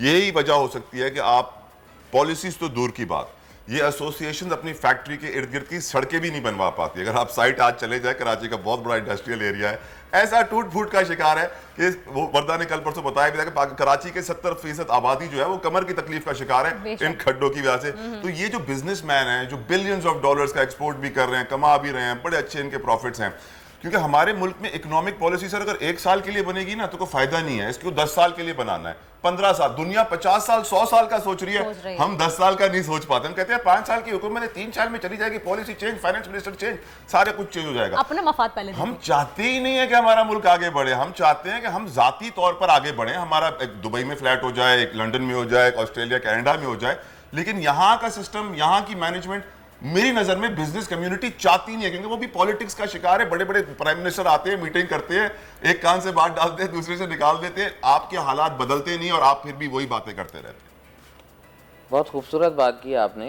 बात यह है कि साइट का वाकई बहुत बुरा हाल है और बहुत वहाँ से जो साइट से शिफ्टिंग हुई है हमारी कोरंगी इंडस्ट्रियल एरिया में बहुत ज़्यादा हुई है। उसकी वजह यह है कि कोरंगी और प्लस जब काइट लिमिटेड के जो फॉर्म हुआ और जो हमारा देरीना एक ख्वाब था कि जी काटी को भी जो है वो एक काइट लिमिटेड की तरह का एक इदारा मिले साइट की तरह, तो जब वो बना और उसमें बोर्ड ऑफ डायरेक्टर्स हमारे ज़्यादातर प्राइवेट हैं, मैं खुद उसका बोर्ड ऑफ डायरेक्टर्स में हूँ, और उसमें जो है वो हमें कुछ फ़ंड मिला सिंध गवर्नमेंट से, फेडरल गवर्नमेंट की तरफ से कुछ फ़ंड मिला, हमने इंटरनल रोड्स बनाई, हमने रोशन किया, प्रोजेक्ट किया। अभी हमारे पास जो है वो इंफ्रास्ट्रक्चर के हवाले से अभी जो है मीटिंग्स हमारी चल रही हैं, और इसके अलावा वाटर एंड सेवरेज के हवाले से हमें अल्हम्दुलिल्लाह अभी 3 दिन पहले गाड़ियाँ मिली हैं, 2 गाड़ियाँ जो dedicated to Korangi association of trade industry, जिसके आप लोगों ने पैसे नहीं भरे। नो, अच्छा, बड़ी ठीक है ना। और उसके अलावा हमें जो है वो अल्हम्दुलिल्लाह मतलब ये मेरे दौर के अंदर आती 1 अक्टूबर से 20 अक्टूबर तक की डेवलपमेंट बता रहा हूँ मैं आपको, ठीक है ना। तो उसमें जो है वो हमें जो है वो अल्हम्दुलिल्लाह सॉलिड वेस्ट मैनेजमेंट के हवाले से हमने जो है वो बड़ी डेवलपमेंट की, और कोरंगी के अंदर कचरा मुहिम के हवाले से जो है वो माशाल्लाह 9000 टन कचरा जो है वो डेली उठ रहा है, ठीक है ना, जबकि वो इंडस्ट्री से भी पैदा सर 15-20 हज़ार होता है, जबकि हाँ पैदा 15-20 हज़ार होता है, उठता 9,000 है, 5-6 हज़ार हर रोज जमा हो रहा होता है। नहीं, वो जमा नहीं हो रहा होता, वो प्राइवेट कॉन्ट्रैक्टर के जरिए वो नदी में फिकवा रहे होते हैं। इंडस्ट्री ने अपने पास जमा क्या करना है, वो सर नदी में फेंकना ही बड़ा अच्छा काम है, रिसाइकिल नहीं करेंगे हम उसको नदी में। मैं यही सवाल करना चाहती कि हम रिसाइकलिंग प्रोसेस की तरफ क्यों नहीं जाते? रेशम बेचारी ने सर थैली फेंक दी थी नदी में, वो बेचारे सोशल मीडिया पे लोगों ने ट्रोल करके उसे परेशान कर दिया। हम नदियों में रोज पता नहीं कितना कचरा फेंकते, पर वो रेशम थी ना, एक थैली में पकड़ी गई। एक्चुअली यही चीज़ है, बात ये है कि हम सॉलिड वेस्ट मैनेजमेंट के मेरा बयान बाकायदा था कि जो है वो कराची का हीरो है, ठीक है, उसने 9000 टन तक तो पहुंचा, अब 9000 टन से अनकरीब 16000 टन पे भी पहुंच जाएंगे हम इंशाल्लाह। हम उनके साथ जॉइंट कैंपेनिंग कर रहे हैं, इंडस्ट्रीज़ को लिटरेट कर रहे हैं, लोगों को बता रहे हैं कि भाई आप इन ठेकेदारों को। सर आप सॉलिड वेस्ट मैनेजमेंट को हीरो बना रहे हैं, मैं उन 65,000 ख़ानदानों को हीरो बनाऊंगा जो कचरे से रोज़ाना खाना चुन के खाते हैं। अगर वो ना होते ना सर, तो आपकी सोच है कि कराची के बड़े बड़े इलाके, इब्राहिम हैदरी जैसे इलाके क्या बन चुके होते। तो आपका ये कहने का मकसद है कि कचरा जो है वो फैला दिया जाए ताकि वो उसमें से चुन के खा लें? नहीं सर, अगर ये ना होते तो आज कराची में 10 लाख टन से ऊपर कचरा सड़कों पे पड़ा होता, क्योंकि यही वो बच्चे थे कि अब Sindh solid waste management board नहीं था तो ये उठाते थे, और कोई था ही नहीं। अब तो अल्लाह का शुक्र है 2-4 रिसाइकलिंग वाला है। सर आप मुझे बताइए कितने अफ्लुएंट ट्रीटमेंट प्लांट्स हैं आपकी एरिया में? ये तकरीबन सारी बड़ी इंडस्ट्रीज ने लगा ली है, सब ने लगा ली जितनी लेदर टेनरीज हैं। जी जी, जितनी लेदर कोई सनती फुजला, कोई सनती वेस्ट ऐसा नहीं है जो रिसाइकिल हुए बिना, रिसाइकिल हुए बगैर नहीं जाता ना। तो काफी ज्यादा मेरे ख्याल से डेवलपमेंट हो गई इसके ऊपर पिछले 3-4 साल में बहुत माशाल्लाह इस पे मेहनत, पिछले 3-4, उससे पहले बिल्कुल नॉर्मल था। उससे पहले कोई ये चीजें हमने सुनी नहीं थी, ठीक है ना। एनवायरनमेंट क्या चीज़ होती है, चीज़ हमने तो खुद अपने हाथों से अपना समुद्र बर्बाद किया, मरीन लाइफ हमने खुद तबाह की है। बिल्कुल, हमारी मरीन बेल्ट जो है और खास तौर पे जो क्लिफ्टन वाला एरिया है वो तो आप खड़े नहीं हो सकते, इतनी स्मेल आती है। फराज साहब, मैं आपसे ये सवाल करना चाहूंगी कि अभी हम देख रहे हैं कि जितना गैस का बहरान आ रहा है, अनएम्प्लॉयमेंट का रेशो बढ़ने वाला है, खुदा ना खास्ता कि डेफिनेटली जब गैस नहीं होगी तो काफ़ी इंडस्ट्रीज बंद भी होंगी। तो क्या साबका हुकूमत में भी आप लोगों को यही सेम परेशानी फेस करनी पड़ी थी? क्योंकि सुनने में ये आता है कि जी पहले जो इंडस्ट्रीज का एकदम से रेशो था वो काफ़ी बढ़ा था, उस पर काफ़ी ज़्यादा काम हुआ था, लेकिन अभी जब से हुकूमत बदली है तब से कोई इस पे ध्यान ही नहीं दे रहा है इंडस्ट्रीज के ऊपर। तो क्या ऐसा फैक्ट है? थोड़ा सा डिटेल जवाब दे दूं। देखिए 1965 में जंग हुई, जंग के बाद 71 की जंगें हुई, मुख्तलिफ किस्म के मामलात हुए। ऐसे कभी हालात नहीं हुए जो हालात इस वक्त। उस वक्त भी कारोबार चल रहा था, उस वक्त भी चीज़ें ऑन थी, लोग इकोनॉमिक क्राइसिस में नहीं थे, ठीक है। लोगों की जो अप्रोच थी वो सादगी के ऊपर डिपेंड करती थी। आज लेविश लाइफ लोगों को गुजारनी है, लग्जरीज की तरफ लोग जा रहे हैं, ब्रांड की तरफ लोग जा रहे हैं। पाकिस्तानी बी पाकिस्तानी बाय पाकिस्तानी का कॉन्सेप्ट ख़त्म हो गया है। बात यह हमारे यहाँ इंपोर्ट करके ये हाल कर दिया है कि इंपोर्ट यानी आपकी टेबल, अगर आपकी टेबल टॉप रखी है तो उसके ऊपर कोई चीज़ आपको शायद पाकिस्तानी नज़र ही ना आए। कैलकुलेटर चाइना, फला चाइना। बात ये हमने अपनी लोकल इंडस्ट्रीज़ को जानबूझकर, आवाम भी उतनी मुजरिम है जितनी की हुकूमत है, लेकिन हमने क्वालिटी पे भी तो कॉम्प्रोमाइज़ किया है ना फराज साहब। जो चाइना की हमें चीज़ सस्ती मिल जाती है और अच्छी क्वालिटी में मिल जाती है, तो अगर हम वो लेने अपनी पाकिस्तान की चीज़ जाते तो क्वालिटी वो नहीं मिलती, ऊपर से महंगी भी हमें वो मिलती है। हमारा सबसे बड़ा मौमा ये है, देखें बात ये है, आप ड्रेस डिज़ाइनर के पास जाते हैं तो वो आपसे फ़र्ज़ करें एक ड्रेस के 50,000 रुपये लेते हैं। वही ड्रेस आप जब खुद डिज़ाइन कर लेंगी तो वो आप 5,000, 7,000, 8,000 में भी डिज़ाइन कर लेंगी। अब तो 7,000 में कोई ड्रेस नहीं आता फराज साहब, खैर वक्त की कमी है हमारे पास। मैं मिसाल दे रहा हूँ। देखिए बात ये कि हमें टेक्नोलॉजी ट्रांसफ़र की तरफ जाना है। जब हम टेक्नोलॉजी ट्रांसफ़र के ऊपर ईज़ ऑफ डूइंग बिजनेस रखेंगे, उसको टैक्स फ्री करेंगे, तो डेफिनेटली जो है वो हमारी इंडस्ट्री लगेगी। हमारे यहाँ बहुत टैलेंट है, ज़रा नम हो तो ये मट्टी बड़ी साखी। बहुत बहुत शुक्रिया। फराज रहमान साहब काटी के प्रेसिडेंट हमारे साथ मौजूद थे। और अब चलते हैं कुछ आगे अगली न्यूज़ की जानिब। तला मेरे ख्याल से अब हमारे प्रोड्यूसर साहब चाहते हैं कि हम इकोनॉमी से टूरिज्म की तरफ जाएं, और हमारे साथ शायद गिलगित बल्तिस्तान के वजीर सयाहत है। एग्जैक्टली। आपको पता है कि बल्तिस्तान में हमारे पास एक ऐसा सहरा है जो नॉर्दर्न एरियाज में होता है, जो हर जगह नहीं है, लेकिन हम पाकिस्तान के पास है, तो ये बहुत बड़ी बात है कि एग्जैक्टली वाइट डेजर्ट। और वहाँ पे एक रैली का इनेकाद भी हुआ था, जीप रैली हुई थी जिसमें खवातीन ने भी शिरकत की है। और ये इलाका यानी कि सरफरंगा का सहराई इलाका कहा जाता है। सफरंगा, ओके, सफरंगा, वो शायद गलत लिखा हुआ है प्रोड्यूसर साहब ने। हाँ, सफरंगा जीप रैली है, सफरंगा जीप रैली है, जहाँ पे खवातीन ने भी पार्टिसिपेट किया है। तो हम बात करेंगे, हमारे साथ राजा हमारे नुमाइंदे मौजूद हैं, जो एक डिटेल बात करेंगे। वजीर सयाहत हैं राजा नासिर हमारे साथ मौजूद हैं, उनसे मज़ीद डिटेल्स जानेंगे। जी अस्सलाम वालेकुम राजा साहब। जी वालेकुम सलाम जी, बताइए। वालेकुम जी को भी और पूरे पाकिस्तान के आपके चैनल की वसादत से पहले तो पूरे पाकिस्तानियों को मैं गिलगित बल्तिस्तान के मेहमान नवाज वासियों की तरफ से, बर्फ की चादर उड़े हुए बुलंद वाला पहाड़ियों की तरफ से, सहरा की तरफ से, और यहाँ के जो खजां के हरेली और जर्द पीले पत्तों की तरफ से सलाम अर्ज करते हैं पूरे पाकिस्तान को। सर हम जेलस हो गए, आपने ऐसी जगहों के नाम लिए। मेरी गुजारिश है आप एक्सचेंज कर लें, हमसे कराची ले लें, हमें गिलगित बल्तिस्तान दे दें प्लीज। आपने क्या खूबसूरत सलाम पेश किया है सर, पहाड़ों की ओर से। और मैं आया राजा साहब, मैं आया। What a big achievement it was for you sir। सफरंगा रैली कितनी बड़ी कामयाबी थी आपके लिए। जी बिल्कुल सर, थैंक यू सो जी। इसमें बड़ी कंट्रीब्यूशन आप लोगों के भी है, मीडिया पर्सन्स की भी। इस इलाके की खूबसूरती को हमेशा आप एक पॉजिटिव और एक उसमें आपके कैमरे के यहाँ से पूरी दुनिया को आप दिखाते हैं, पाकिस्तान को आप इंट्रोड्यूस करते हैं। हम आप लोगों का भी शुक्रिया अदा करते हैं सर, इस इवेंट की कामयाबी में आप लोगों का भी हाथ है। जी अच्छा, लेकिन राजा साहब ये बताइएगा कि नॉर्दर्न एरियाज़ के सहरा में एक जीप रैली का इनेकाद होना, वैसे तो कहा जाता है कि जी जब आप डेजर्ट में जीप चलाते हैं तो काफ़ी ज़्यादा उसके टायर धंसने का और काफ़ी मुश्किल होती है ये ट्रैवलिंग, लेकिन नॉर्दर्न एरियाज़ में भी क्या उतना ही मुश्किल का सामना करना पड़ता है? काफ़ी सारे लोगों को मैंने देखा है जो आए हैं उस रैली में, उन्होंने पार्टिसिपेट किया, लेकिन उनका कहना है कि यहाँ पे लाइक 30 to 40% कह रहे हैं कि गाड़ी की उसमें जान कम लगती है हाइट पे होने की वजह से। जी बिल्कुल देखें जी, ये सहरा वैसे हाइट पे होने की वजह से इस सहरा की अपनी एक इम्पोर्टेंस है, इसकी खूबसूरती अलग है। इस सहरा की हाई एल्टीट्यूड डिजर्ट होने की वजह से ये अनोखी सहरा है पूरी दुनिया में। यहाँ पे बर्फ से भी आपको देखा नज़ारे आप देख सकते हैं इस पे, और यहाँ बहुत चैलेंजेबल भी है ये सहरा जीप रैली के हवाले से। चोलिस्तान के निस्बत ड्राइवर्स का कहना ये है कि अगर आप 20 किलोमीटर के कंपेयर करें, यहाँ के जो 5 किलोमीटर का जो इनके जो रफ्तार है, बहुत इशू है यहाँ पे लोगों के लिए।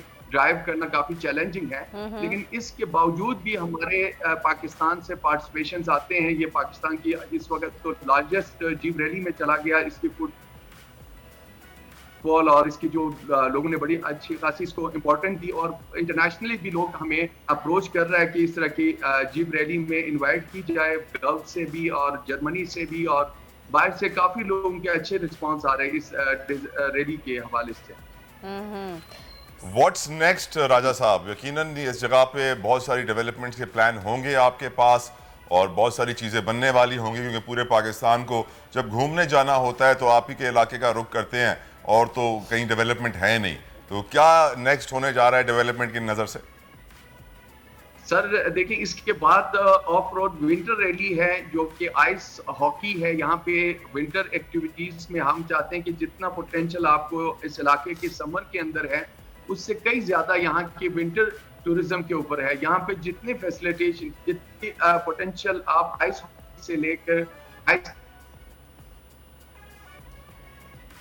आई थिंक कनेक्शन से लेकर आइस हॉकी, आइस ट्रैवर्सिंग जो कि बहुत सक्सेसफुल रहा। यहाँ पे हम जो नेक्स्ट जो फोकस कर रहे हैं सर, वो ऑफ रोड रैली है जो इंडस रिवर के ऊपर हम करना चाह रहे हैं। ये एक और यूनिक कंपटीशन होगा, वो इंशाल्लाह दिसंबर जनवरी में हम प्लान कर रहे हैं उसके ऊपर। चलें जी, बहुत बहुत शुक्रिया। वज़ीर सयाहत गिलगित बल्तिस्तान राजा नासिर साहब हमारे साथ मौजूद थे और बहुत ही जो है इन्होंने बताया कि जिस तरह से रैली का इनेकाद करते हैं, मुझे तो एक टूरिज्म का शौक चढ़ा है। तला यहाँ पे जो लोग घूमने फिरने के लिए जाते होंगे सयाहत के लिए, वहाँ पे क्या फैसिलिटीज अवेलेबल होंगी? यकीनन जेलस हो रहा हूँ मैं, जेलस। यहाँ का धुआं, यहाँ की जो है ना वो पोल्यूशन देखकर, वहाँ के खूबसूरत बादल, आसमान ब्लू कलर का, हाय कितना साफ शफाफ लग रहा था, देख के दिल चाह रहा था कि बस टीवी के स्क्रीन से अंदर से हम लोग घुस जाए और जाके वहाँ पे एंजॉय करें। खैर हम इसी शहर में थोड़ा सा रहते हैं, जब तक एक ब्रेक ले लेते हैं। अब देखते रहिए दुनिया बोल है। आजकल जिंदगी सुबह आउट ऑफ कंट्रोल है, दुनिया बोल है, दुनिया बोल है।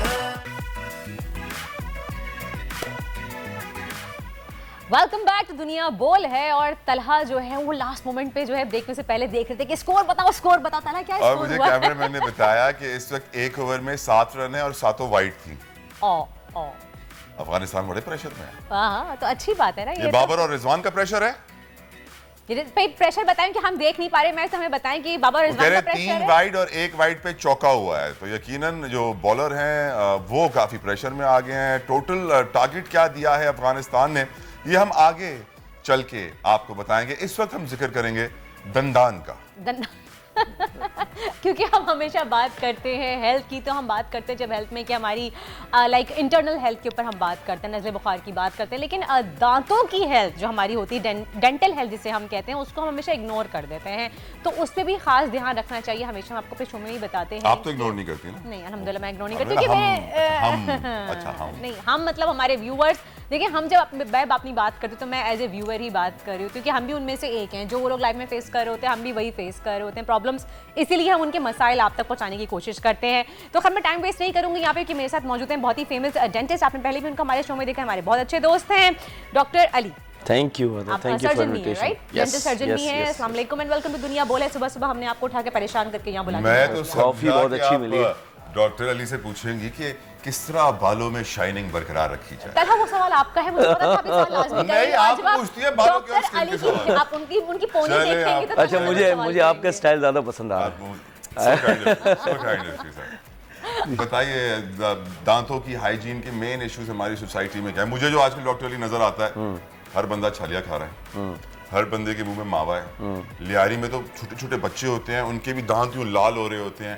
And I know one of the dentist who works there at the सरकारी हॉस्पिटल, एक है वहाँ पे लियारी जनरल हॉस्पिटल में, तो बताती हैं कि वो खातून के बड़ा वहाँ पे एक मेनेस है मावे का, छालिए का, जिसकी वजह से आपकी ओरल हाइजीन तो वहाँ पे एग्जिस्ट ही नहीं करती। इसका देखें, क्योंकि अवेयरनेस बहुत ज़्यादा हो रही है, आप जैसे दोस्त हमें बुलाते हैं, हम रोज़ाना प्रीच करते हैं, तबलीग करते हैं, तो अब लोग छोड़ने की तरफ जा रहे हैं, बट अल्टरनेटिव्स लोगों को नहीं मिल रहा है कि अब ये एक एडिक्शन है, कैसे अब हमें रोज़ाना bubble can be the alternative, bubble can be expensive bubble can, और जिसमें मिंट वगैरह हो।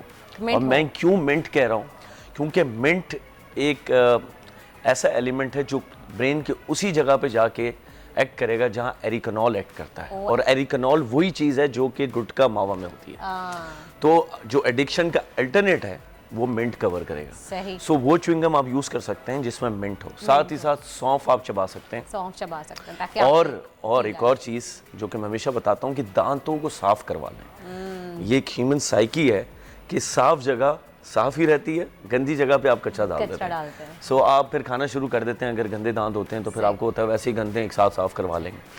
और फिर ये होता है सर कि सर ने जैसे कहा कि मुंह खुलना कम हो जाता है और फिर मिर्चें लगना शुरू हो जाती हैं, और वो बात भी जिस तरह से कर रहे होते हैं, हाँ, दिल भी आप यकीन करें पेशेंट मेरे पास आया क्लिनिक पे, गुटखा मुंह में, अब मैंने उसका जब मुंह खोला है तो वो सारा अब मैंने उसको इस तरीके से मैंने कहा ये इस पे दफ़ा आपकी लग जाएगी कि क्लिनिक के अंदर आप ये गुटखा खाकर आ गए।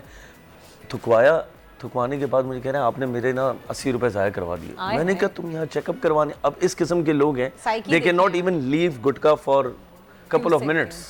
डॉक्टर अली पर आजकल डेंटल ट्रीटमेंट्स एक्चुअली बड़ी महंगी हो गई। जी ऐसे ब्रेसेस आप किसी अच्छे डॉक्टर से अपनी बेटी के लगवाने थे तो वो 2.5-3 लाख से कम की बात नहीं हो रही थी। ठीक है, तो डेंटल ट्रीटमेंट से लोग वैसे, मेरी बहन कनाडा में तो बताती है उसने छोटी बेटी की फिलिंग कराने के लिए गई, $2000 ले ली क्योंकि वहाँ पे डेंटल कवर्ड नहीं होता। तो dental treatment all over the world is very expensive, बहुत महंगी हो गई। इसके ऐसे लोग अवॉइड भी कर रहे होते हैं, हाँ यार चलने तो जब गिर जाएंगे तब जाएंगे। अब कोई इसका ऑल्टरनेटिव है, कोई सोल्यूशन है? डॉक्टर मैं चाहूंगी कि आप बिगनिंग से बताएं कि बच्चों के दांत टेढ़े निकलते क्यों हैं, जिसकी वजह से आपको ब्रेसेस लगवाने की जरूरत पड़ती है। मैं आपको एक चीज और बताऊं, रिसेंट में एक आर्टिकल पढ़ा था जिसमें शुगर के बारे में एक बड़ा इंटरेस्टिंग आर्टिकल था। वो कहता है कि शुगर और कोकेन एक किस्म से एक्ट करता है। अग्रीड, बिल्कुल मैंने ही पढ़ा है। शुगर आपके ब्लिस नाम का एक रिसेप्टर होता है ब्रेन में, वो वहाँ जाके एक्ट करता है और इतना खतरनाक एडिक्शन है उसका, और उसके विड्रॉल सिम्टम्स भी वैसे ही हैं जैसे ड्रग्स के होते हैं। Poor man's cocaine. एग्जैक्टली। तो अब ये है कि अगर हम बच्चों को इनिशियली फ्रूट्स और वेजिटेबल्स इससे इंट्रोड्यूस करवाएं रेदर देन के शुगर, क्योंकि वो टेस्ट तो हम डेवलप करते हैं ना बच्चों का, जो हम उन्हें एक्सपोज करेंगे। एग्जैक्टली। अब वो ये है कि फिर जब हम देना शुरू करते हैं तो वो जब हम छुड़वाते हैं बच्चों को तो उनको विड्रॉल सिम्टम होते हैं और फिर हम और देना शुरू कर देते हैं। तो ये है कि चीनी लेट इंट्रोड्यूस करवाई जाए, फ्रूट्स वगैरह हमें इनिशियली दिए जाएं, जिसकी वजह से विटामिन डी, विटामिन सी भरपूर मिकदार में, कैल्शियम वगैरह बच्चों को मिलता रहे। लेकिन डॉक्टर ये एक मिथ है कि जब बच्चों के दूध के दांत टूटते हैं, देखिए दूध के दांत बच्चों के बहुत प्यारे होते हैं, बहुत खूबसूरत होते हैं, उसमें कोई डाउट ही नहीं है ना, लेकिन जब दूध के दांत टूटते हैं तो अक्सर हमारी अम्माएं कह रही होती हैं खासतौर पे, अरे तुम्हारा दांत टूट गया, जुबान ना लगाना इस पे, जुबान लगाओ के दांत टेढ़ा निकलेगा। तो क्या ये मिथ है या क्यों टेढ़ा निकलता है, गम टेढ़ा? ज़बान के बारे में पहले तो मैं बताऊं कि ज़बान वाकई लोग कहते हैं ख्याल से यूज़ किया जाए, उसकी 2-3 वजूहत हैं। नंबर 1 ये कि ज़बान is the strongest musculature in the body, it's stronger than your biceps. तो उसको अगर आपने उसको दांतों को थ्रस्टिंग अगर आपने शुरू कर दी तो वो वाकई बाहर की तरफ निकलना शुरू हो जाता है और कितना सुकून मिल रहा होता है ना तब जब आपका दांत। अच्छा, इसके साथ साथ ज़बान के साथ साथ फिर पेसिफायर जो बच्चे यूज़ करते हैं, पेसिफायर का ये एक फ़ायदा भी है, डेथ इन्फेंट सिंड्रोम होता है जो कि एक सडन इन्फेंट डेथ सिंड्रोम होती है जो कि बच्चों को इनिशियली 1 साल तक होने का चांस होता है, जिसमें ब्रीद इन रिफ्लेक्स जो होता है, जो ब्रेथ करने के बच्चे जो सांस लेते हैं वो कंट्रोल नहीं होता, तो तो पेसिफायर यूज़ करने की वजह से ये सिंड्रोम चांसेस कम होते हैं बच्चों के। लेकिन पेसिफायर अगर आपने कंटिन्यू यूज़ करता बच्चा करता रहा 3 साल से ऑनवर्ड्स, तो फिर उसके दांत टेढ़े होने के चांसेस हैं। विद पेसिफायर टंग थर्स्टिंग हमें अवॉइड करनी चाहिए। पेरेंट्स को सुपरवाइज करना चाहिए कि बच्चे ज़बान ना लगाएं। अच्छा, इसके साथ साथ थम सकिंग। अब थम सकिंग में यह है कि ऊपर के दांत बाहर की तरफ आना शुरू हो जाते हैं, नीचे के दांत अंदर की तरफ जाना शुरू हो जाते हैं, आर्च का साइज छोटा हो जाता है, दांतों को जगह नहीं होती, फिर क्राउडिंग होती है, और फिर जैसे ना ने बताया कि खर्चे होना शुरू हो जाते हैं। अच्छा, खर्चों के लिए पाकिस्तान अभी भी सस्ता है, मैं आपको बताऊं डेंटिस्ट्री में यहाँ भी लाख और मैं आपको बता रहा हूँ, I have 4 clinics in Karachi and still I'm telling you we are earning much less than what Americans or British जो dentists। तो आप पाकिस्तान में क्या कर रहे हैं? अगर मैं आपकी जगह होता तो अभी फौरन निकल जाता। पाकिस्तान से एक तो हमें रिटर्न करना है what we have got from Pakistan, number 1। Number 2 parents हैं यहाँ पर और अपना कंट्री है। मैं रह चुका हूँ यूके में भी, तो दूर के ढोल सुहाने, दूर के ढोल सुहाने, और वो जो खुद की कुकिंग है वो मुझे वापस नहीं करनी। और माँ बाप यहाँ पर हैं, तो इस वजह से चलें आप हमारे साथ रहिएगा। हम डॉक्टर आपसे मजीद बात भी करेंगे, हम पूछेंगे भी आपसे ब्रेसेस के बारे में डिटेल्स, क्योंकि पाकिस्तान में भी काफ़ी महंगा इलाज होता है एज पर पाकिस्तानी अगर मैं बात करूँ। लेकिन हम आपको मिलवाएंगे एक और ऐसे हीरो पाकिस्तानी से जिन्होंने अपने टैलेंट का लोहा मनवाया। Oh yes, heroine. प्रोड्यूसर साहब हीरोइन है राबिया, बड़ा कमाल काम किया राबिया शहजाद ने। राबिया ने जो है वेट लिफ्टिंग में एक नया रिकॉर्ड अपनी वेट कैटेगरी में कायम किया है। आई थिंक कितने किलो वजन उन्होंने, पता नहीं कितने किलो वजन उठा के जो है वो ये रिकॉर्ड कायम किया है। चलते हैं और मिलते हैं। राबिया शहजाद हमारे साथ मौजूद है इस वक्त। यस, राबिया शहजाद हमारे साथ हैं। उन्होंने सिल्वर मेडल जीता, लेकिन वेट कितना इन्होंने लिफ्ट किया था ये उनसे ही पूछते हैं हम चल के। Rabia, well done, thank you for coming on दुनिया बोल है। We are so happy to have you on the show. बताइए हाउ वाज ये सफर कैसा रहा, जो जर्नी था आपका सिल्वर मेडल का, और कितने किलो आपने उठाया, कैसी फीलिंग्स थी, क्या रुकावटें थी, क्या अचीवमेंट्स थी? अस्सलाम वालेकुम। सबसे पहले पूरे पाकिस्तान को गुड मॉर्निंग। बहुत ज़्यादा डिफिकल्ट था because it was after 3 years कि मैं किसी इंटरनेशनल कंपटीशन में जा रही थी, तो I had a lot of pressure. और दूसरा प्रेशर मैंने ये लिया था कि I have to break the national record, और अल्हम्दुलिल्लाह आई सक्सीडेड इन दैट। मैंने टोटली 267.5 kilograms वेट लिफ्ट किया और सिल्वर मेडल हासिल किया in world weight lifting championship इंटरनावा स्लोवाकिया। 267.5 तलहा आप उठा सकते हैं इतना वेट? नहीं, मैं कैसे उठाऊंगा, इतनी ताकत मुझ में थोड़ी ना जितनी राबिया में है। मैं कि राबिया को देख के लग नहीं रहा है कि वो इतनी ताकतवर है। राबिया क्या पालक खाती है पूरा दिन आप पपाया की तरह? जी। What's your diet? मैं पूछ रहा हूँ क्या रोज पालक खाती हैं आप ताकत के लिए? मैं काफी खाती हूँ लेकिन अल्हम्दुलिल्लाह लगता नहीं है। अच्छा। तो powers do eat a lot because they need that energy, और एनर्जी आपको खाने से आती है, and the more body wait you have the more weight you lift. Rabia, मेरा सवाल है यहाँ पे, सबसे पहले मुझे ये बताएं, जब आपने वेट लिफ्टिंग का शौक अपनी फैमिली को बताया तो फैमिली का क्या रिएक्शन था? क्योंकि हमारे यहाँ खानदान में एक टैबू है जो कि हमारे माशरे में ज़्यादा सुना जाता है कि लड़कियाँ वेट लिफ्ट नहीं कर सकती, वजन उठा नहीं सकती 5 से 10 किलो, तो वो बिल्कुल ही कहते हैं कि बस खत्म। And adding to Warda's question, where does power lifting stand in Pakistan, ये भी बताइएगा। फीमेल्स में powerlifting doesn't stand anywhere in Pakistan because जो powerlifting फेडरेशन जिन्होंने बनाई हुई है, नेशनल फेडरेशन, वो एक्चुअली उसे प्राइवेट फेडरेशन की तरह रन कर रहे हैं। Mister Rashid Malik is the secretary, तो he only sends the entry of, मतलब वो जो उनकी क्लब के मेंबर्स होते हैं उनकी एंट्रीज। यहाँ भी सियासत ऑन है। अनबिलीवेबल राबिया, पाकिस्तान में किसी खेल को सियासत ने नहीं बख्शा ना। हर खेल की 6-7 ऑर्गेनाइजेशन तंजीमें बनी हुई हैं और सब ने अपने घर में दुकान खोल के बोल दिया मेरी एसोसिएशन है, सही एसोसिएशन है, सारा पैसा इसको दो, और पैसा लेके खिलाड़ियों को महरूम कर देते हैं। It's really sad. उम्मीद करता हूँ कि हमारे प्लेटफॉर्म से हम आवाज़ उठा रहे हैं आपके लिए राबिया, शायद पावर लिफ्टिंग एसोसिएशन और शायद पाकिस्तान स्पोर्ट्स बोर्ड होश में आ जाए। वैसे मुश्किल है, I am telling you before. Pakistan sports board को होश में आना बहुत जरूरी है बिकॉज कोई एक पर्सन है पाकिस्तान से जो इंटरनेशनल फेडरेशन को जाके कह रहे हैं कि मैं नेशनल फेडरेशन मैंने बनाई हुई है, और वो नेशनल फेडरेशन आपकी पीएसबी पाकिस्तान स्पोर्ट्स बोर्ड में रजिस्टर्ड ही नहीं है, पीएसबी उसको रिकॉग्नाइज ही नहीं करता, तो वो कैसे हमारी एक नेशनल फेडरेशन हो सकती है? ये बताइए राबिया, ऑफ कोर्स ये बताइए कि आप इस स्पोर्ट को प्रमोट करने के लिए, इसको आगे लेके जाने के लिए, आपने इस दफा इंशाल्लाह सिल्वर मेडल जीता है, अगली बार आपको गोल्ड जीतना है। What is to be done? किस तरह का सेटअप बनना चाहिए? क्या आपकी नजर में रिकमेंडेशंस होंगी?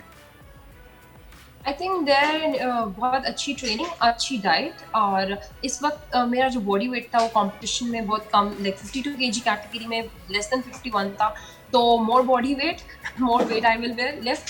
तो ये चीज़ें होती हैं, लेकिन यार ट्रेनिंग जो बाहर के लोगों की होती है वो हमारी नहीं हो सकती। जैसे मैंने आपको बताया, फेडरेशन हमें सपोर्ट नहीं करी। वहाँ कंपटीशन में सबके साथ उनके कोचेस आए थे, I had no coach, I had no resources. जो मेरे साथ मेरे खुद से हो सका वो मैंने किया, अपने रिसोर्सेज के ऊपर आई, कंपटीशन खेला। So it was very tough कि आप पाकिस्तान से ट्रैवल कर रहे हैं स्लोवाकिया, तो it was a very long travel, very long journey, and अल्हम्दुलिल्लाह मैंने मुझे। कितने लोगों ने बोला था राबिया तुम नहीं कर पाओगी, खामखाई टाइम वेस्ट कर रही हो? किस चीज के लिए? ये जो आप पावर लिफ्टिंग कर रही हो, जा रही हो मुकाबले लड़ने के लिए, राबिया तुम टाइम वेस्ट कर रही हो, डोंट डू इट। कितने लोगों ने आपको ये बोला? नहीं, आई थिंक मैं अभी आपके शो में हूँ, लोगों को अवेयरनेस हम लोग दे रहे हैं। But did people motivate you और डिड दे टेल यू कि नहीं you can't do this? Okay, so the only demotivating thing जो मुझे मिलती है वो that is from the federation, that it doesn't support, it doesn't send entry, वरना मैं ज़्यादा से ज़्यादा weight lifting और power lifting competitions खेल सकूँ।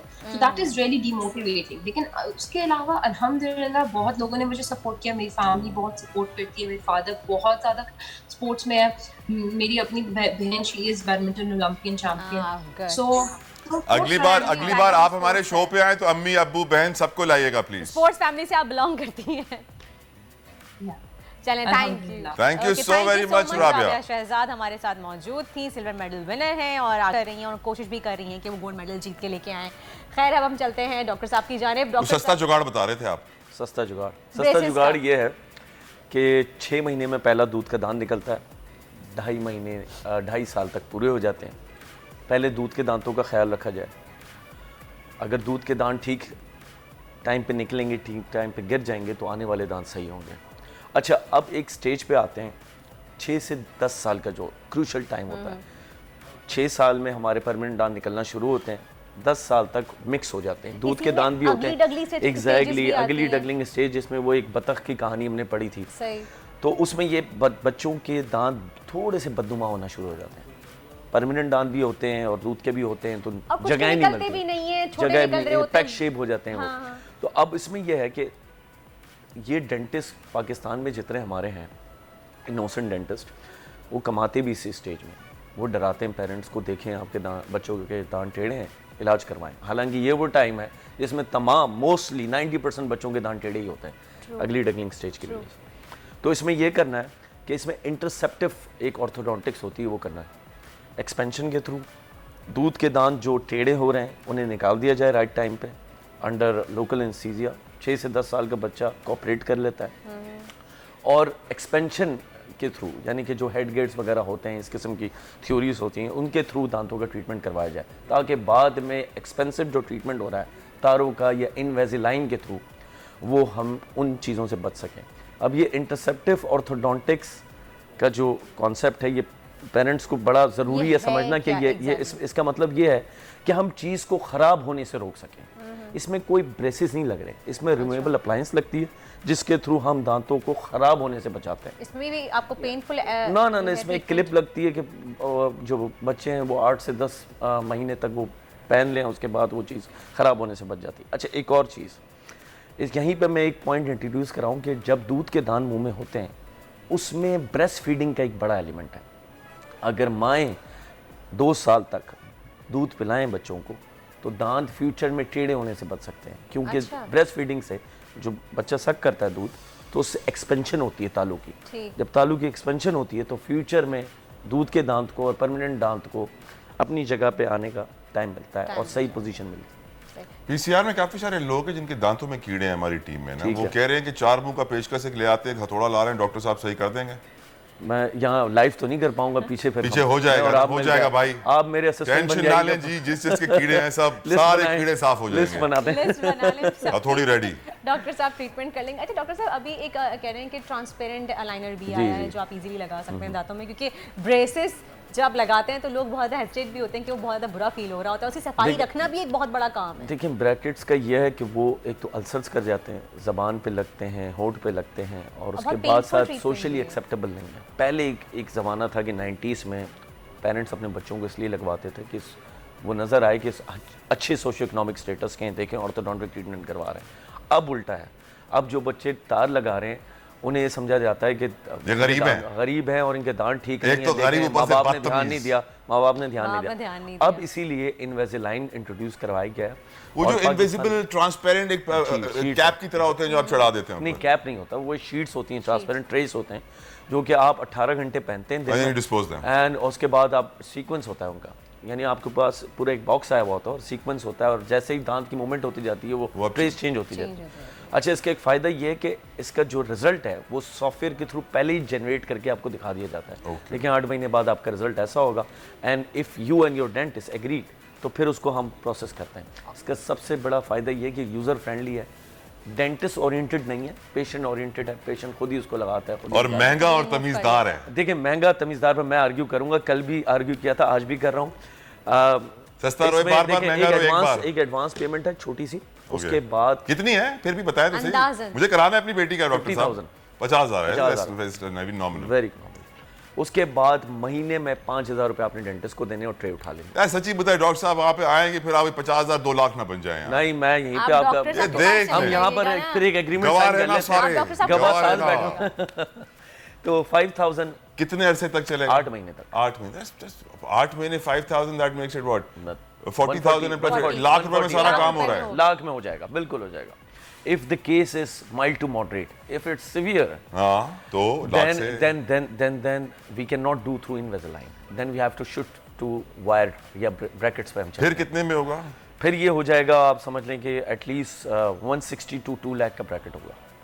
160 to 2 lakh, which is also economical because आप रिजल्ट देखें क्या हो रहा है, आपकी क्वालिटी ऑफ लाइफ इंप्रूव हो रही है। सही। और मैं आपको बताऊं कि एक रिसेंट मैंने एक अमेरिकन एक बच्चा था, कैमरॉन नाम का, एक आपने सुना होगा, लास्ट ईयर उसका एक केस हुआ था। मैं आपको इसलिए बता रहा हूँ क्योंकि इससे रिलेटेड है।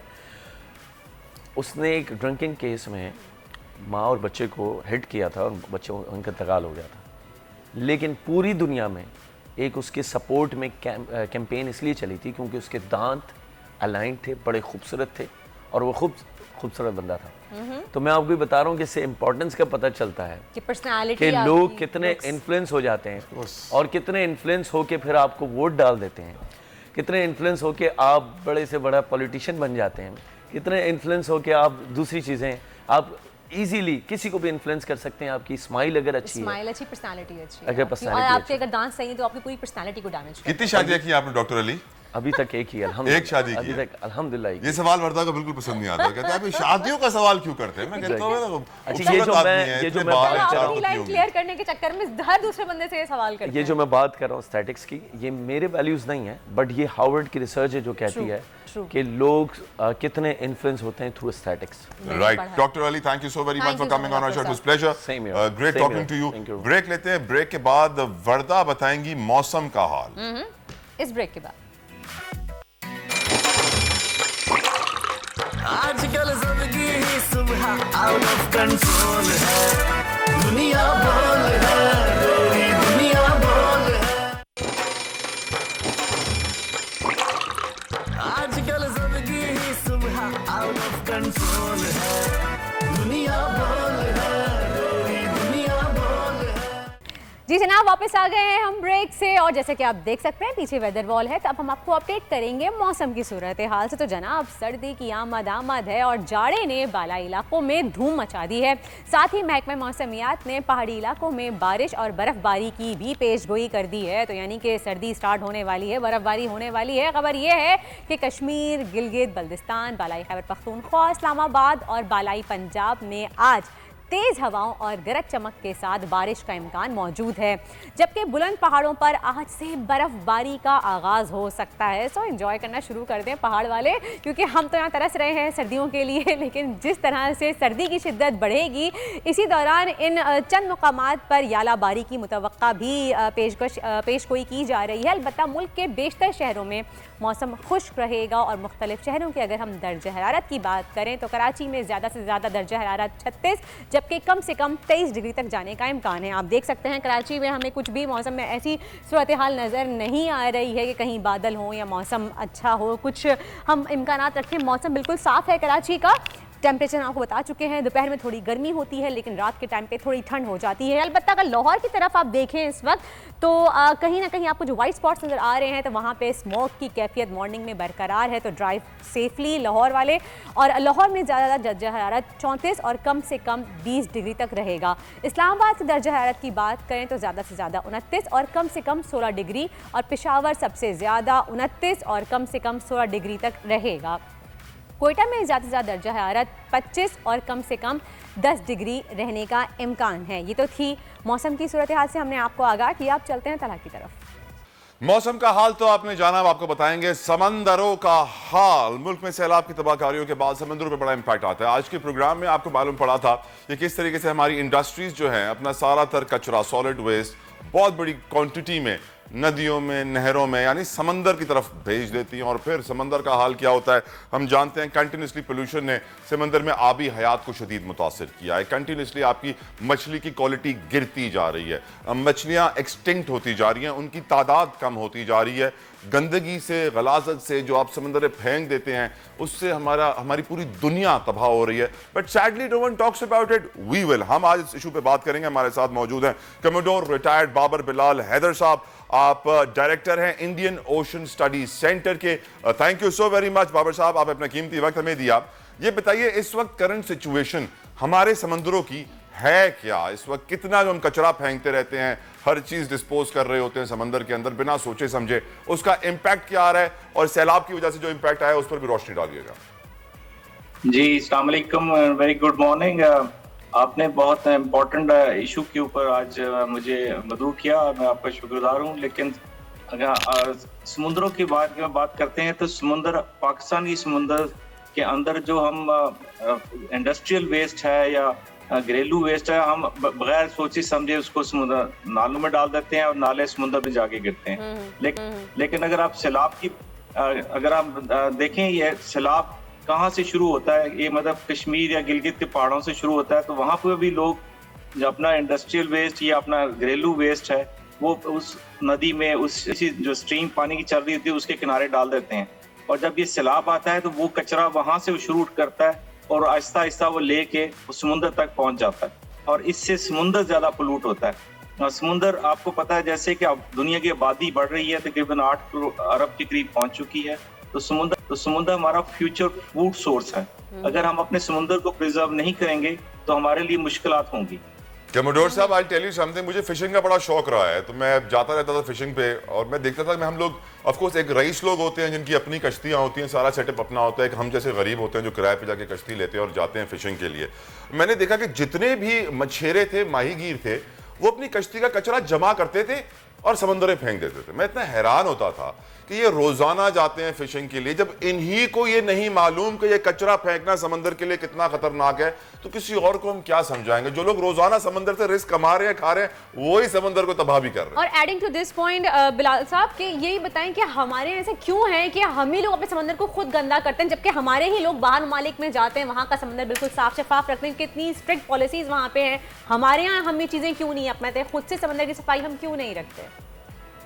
अगर मैं एक आसान इसका जवाब दूं तो हमारे यहाँ पॉलिसीज या जो लॉज हैं वो तो उसी तरह के हैं जैसे दूसरी दुनिया में है, लेकिन वहाँ पे इम्प्लीमेंटेशन जो है वो बड़ी स्ट्रांग है। जैसे सिंगापुर में या किसी अच्छे एडवांस मुल्क में अगर आप कचरा फैलाएं या इवन टॉफी का रैपर भी फेंक दें सड़क पे तो उस पर भी आपको फाइन हो जाता है। हमारे यहाँ शदीद के उसी तरह के लॉज बने हुए हैं, लेकिन उसका कोई चेक नहीं है, उसका कोई बैलेंस नहीं है, ना लोगों के पास एजुकेशन है, ना उनको एहसास है कि समुद्र में जो हम कचरा डाल रहे हैं हमारी अपनी सेहतों के लिए खराब है। मतलब पाकिस्तान के जो कराची के सामने समुद्र है, जो छोटा फिशरमैन है वो तो समुद्र किनारे के करीब फिशिंग करता है, तो जो हम फिश कराची में खाते हैं, जो छोटी मछली स्पेशली जो स्ट्रीट पे बिकती है, तो वो सारी पोल्यूटेड पानी के से आती है और उसके अंदर आर्सेनिक, उसके अंदर इवन साइनाइड के भी ज़रात पाए जाते हैं, बिकॉज जो इंडस्ट्रियल वेस्ट उसी समुद्र में मिक्स हो रहा है वो करीब वाले कोस्ट के करीब वाले पानी में होता है। उससे मछलियां भी बीमार हो जाती हैं, कुछ मछलियों की स्पीशीज वैसे ही पाकिस्तानी पानी से खत्म हो गई हैं। तो ये समुद्र जो है वो आपके लिए तो जैसे आप उसको रखेंगे उसी तरह का आपको टर्न बैक देगा। तो बाबर साहब, जो ये मछली हम खाते हैं तो क्या ये भी हमारे लिए मुज़रे सेहत हो जाती है? जी, अगर मछली का साइज बड़ा है ना तो बड़ी मछली जो है वो समुद्र के किनारे से थोड़ा बाहर भी मिलती है, जो 10-12 मील बाहर, वहां पे तो समुद्र इतना इफेक्ट नहीं है, हमारी पोल्यूशन इफेक्ट नहीं करती। लेकिन जब मछली का साइज छोटा होता है तो हमेशा किनारे के करीब होती है, मैंग्रोव्स में होती है, उस एरिया की जो मछली, अगर उसके अंदर कचरा या उसके अंदर केमिकल्स मिक्स हो रहे होंगे तो आप समझ सकते हैं कि वो मछलियों के ऊपर क्या। नहीं बाबर साहब, वी शुड रिमेंबर कि यूरोपियन यूनियन ने हमसे मछली लेने से इनकार कर दिया था, जिन्हें हम हर साल मछली भेजते थे। वजह ये थी कि उन्होंने कहा कि आपकी मछली की क्वालिटी गिर गई है, पोल्यूशन बहुत ज़्यादा है। फिर कई सालों तक वो पाबंदी रही, फिर हमने बहुत तगोदो के बाद वो पाबंदी ख़त्म करवाई। सवाल मेरा आपसे ये है, what is to be done sir? क्योंकि हुकूमती पॉलिसीज होने के बावजूद उन पे इम्प्लीमेंटेशन कभी नहीं होगी, ये हम सब जानते हैं। What is to be done? बहुत कुछ कर सकते हैं। एक तो बेसिकली मैं रिकमेंड करूंगा कि हमारे स्कूल, कॉलेज, यूनिवर्सिटीज के अंदर ये as a syllabus, as a content पढ़ाना चाहिए नई आने वाली नस्ल को कि समुद्र से हमारी जिंदगी वाबस्ता है और उससे हमें क्या मिलता है। दूसरा, जो हमारे जो समुद्र के किनारे की आबादी है, इनके साथ फिल्ट्रेशन प्लांट्स होने चाहिए, तो कि जो कचरा जा रहा है वो उस फिल्टर से होके जाना चाहिए। केमिकल और जितनी इंडस्ट्रियल वेस्ट है वो तो उनके ऊपर तो कंपलसरी है। अभी तो ग्लोबली आप कोई चीज एक्सपोर्ट नहीं कर सकते अगर आपके पास उस चीज का सर्टिफिकेट नहीं है कि वो आपका जो वेस्ट है उसकी प्रॉपर डिस्पोजल हो रही है।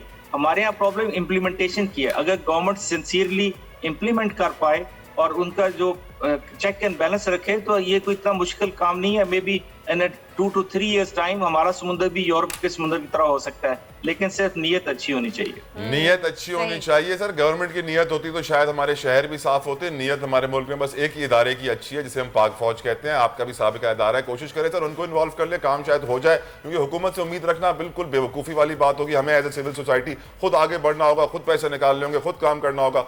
हुकूमत नहीं करेगी। कमांडर साहब, thank you so very much for joining us sir. लेकिन कितने पैसे निकालें तलहा, हम इतने टैक्स भर रहे होते हैं, हमारी पाक फौज करेगी तो हुक्मरान हम क्यों रख रहे हैं? हुकूमत को तो हट जाना चाहिए, फिर पाक फौज को हुकूमत दे देनी चाहिए। फिर अब सवाल ये भी पैदा होता है कि जमहूरियत पाकिस्तान के मफाद में है कि नहीं।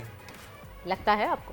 यकीनन डिक्टेटरशिप में बड़े अच्छे काम होते रहे हैं, बड़ी बेहतरी आती रही है, पॉलिसी आती रही है, सिस्टम चलता रहा है।